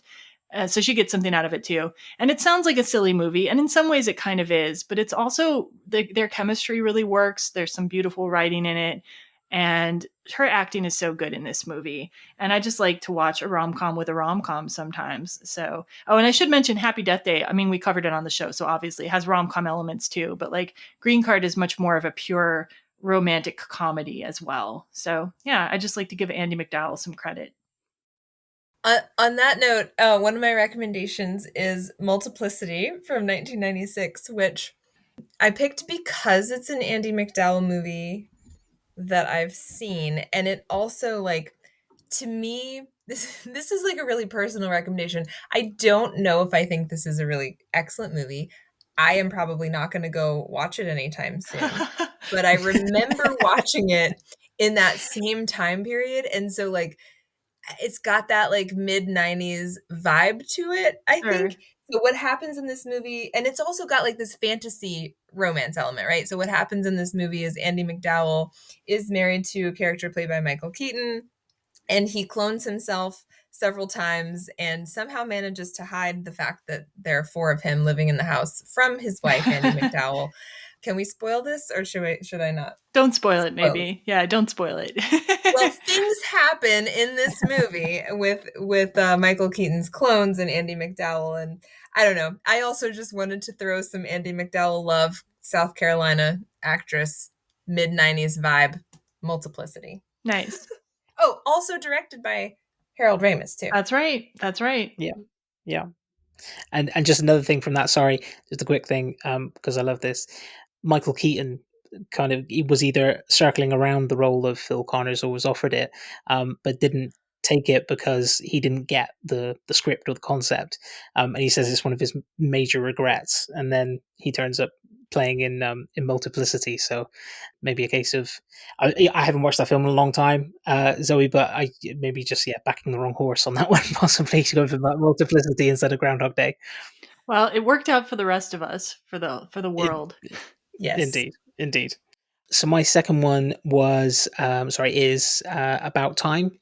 So this is Richard Curtis's last film that he directed, and this is a time loop film. So Domhnall Gleeson's character in it can travel back in time to periods of his life and replay them, and he does it to at first he does it to improve his love life. So yeah, he meets his future wife through being able to travel back and meet her. When I read some of the research that you'd said that you'd done, Jen, and you put in about the time loop thing about that you mainly being used by guys to kind of get with women and stuff. This is a prime example of that happening. Yeah. When I watched it with my wife the other night, we're a bit like, oh, it is slightly troublesome, isn't it? The way he actually kind of goes about it. But yeah, no, it's I really enjoyed it. I hadn't seen it for years, and I watched it the other night, and I think maybe just cliche thing, but like kind of being a parent now and all that kind of stuff, you have maybe a different way of looking at it and feeling about it. Children are a big thing in it, and kind of parents and those relationships. So I really enjoyed it, and I think it'd be a good double feature with Groundhog Day being quite a different film, but sharing the same concept. And we're actually going to cover that coming up in a few weeks with Jason Kleberg from the Force 5 podcast. Will be joining us to talk about Time. So, yeah. Oh, that's great! I can't wait to listen to that. Yeah, we'll have a whole bunch of these classics all together. Yeah. And then my final double feature recommendation is it's another time loop movie where a guy is trying to impress a girl, and it's not I don't think as highbrow as either Groundhog Day or About Time. It's a Netflix movie. It's called When We First Met. It came out in 2018. Honestly, I can't remember the names of the two actors. I didn't write them down, the two main actors, but these are comic actors that you'll kind of recognize if you've seen a lot of more contemporary comedies, kind of light comedies. And the main character in this one, he is in a situation where his best friend is about to get married to someone else. He has been in love with her basically since the first night he met her, but he's never really confessed his feelings. He felt like he missed his moment. And through the means of a photo booth, he gets the power to go back in time to the very first night he met her and try to redo things. And then he ends up ending up waking up with the consequences of what he has chosen to do on those days. And he finds out that the consequences aren't always as great as he might have thought. And so he keeps going back to the photo booth to kind of reset the timeline. So it's kind of an interesting meditation on like what happens if you actually can change time to get what you want. Is it really going to end up the way you think it will? So yeah, it's on Netflix. When We First Met. A nice, like, light and fun movie. So my last recommendation is Run Lola Run, which is a German movie from 1998, and this is a time loop movie, but it's not multiple days. It's like the same 20 minutes that's shown, I think, 3 times in the movie, and the main character, Lola, has to deliver some money to her boyfriend until she does it successfully. Which, I'm spoiling all these movies, Jen. I'm sorry. Well, do you want me to do that again? No, Run Lola Run's still worth watching, even if you understand what's going to happen. So, yeah. And I think, so it's not technically a romance. I think it's considered like a thriller, but it does have a romantic element because she is doing this for her boyfriend. So, yeah. So my third double feature recommendation is another Bill Murray film, and it's Scrooged from 1988. Probably one of my favorite Christmas films, I think. And yeah, just another brilliant, very manic Bill Murray performance. And yeah, it's not a time loop. It's obviously Scrooge, but updated to the 80s. So that basic story. It's got a lot of the the changes that Phil Connors has in Groundhog Day. Bill Murray's character in Scrooged experiences similar things, and kind of learns to respect other people, love other people, and enjoy himself, and not be so preoccupied with maybe things that don't matter as much. And it's got some other kind of classic Bill Murray lines and performances in it as well. I can't believe I haven't seen it yet, but I haven't seen it. So this Christmas I should get around to it for sure. Yeah. It's really good. Really, Nice. really good. Yeah, you'll enjoy it. That's a really interesting pick too, because I was thinking of A Christmas Carol, just like I was thinking of it in play form, because that I saw a play version of it last winter. But I think that story like does have like resonance with Groundhog Day. So cool choice. Yeah. Thank you. Well, thank you so much for both of you for being on this episode and adding so many interesting thoughts and ideas. Like Steve, thanks for bearing with us. We had a long recording today. I really want to encourage people to follow up with Steve's work. You can follow him on Twitter at Films Are the Juice, on Instagram at These Films Are the Juice, and on his Facebook page, For Me, These Films Are the Juice. And in each case, the R is just the letter R. So, and it's in our show notes, so you can find him via our show notes as well. But it's just been a delight to have you on the show, Steve. Thank you so much. Thank you so much for having me, Jen. I really appreciate it. And lovely to speak to yourself, Zoe, as well. And I thoroughly enjoyed it. And would love to come on again sometime in the future, and can't wait to have you on mine in October time. Yay, awesome. Yeah, and thanks everybody for listening today, and hope you have a great day. Goodbye. Bye, everyone. Bye, everybody. Thank you.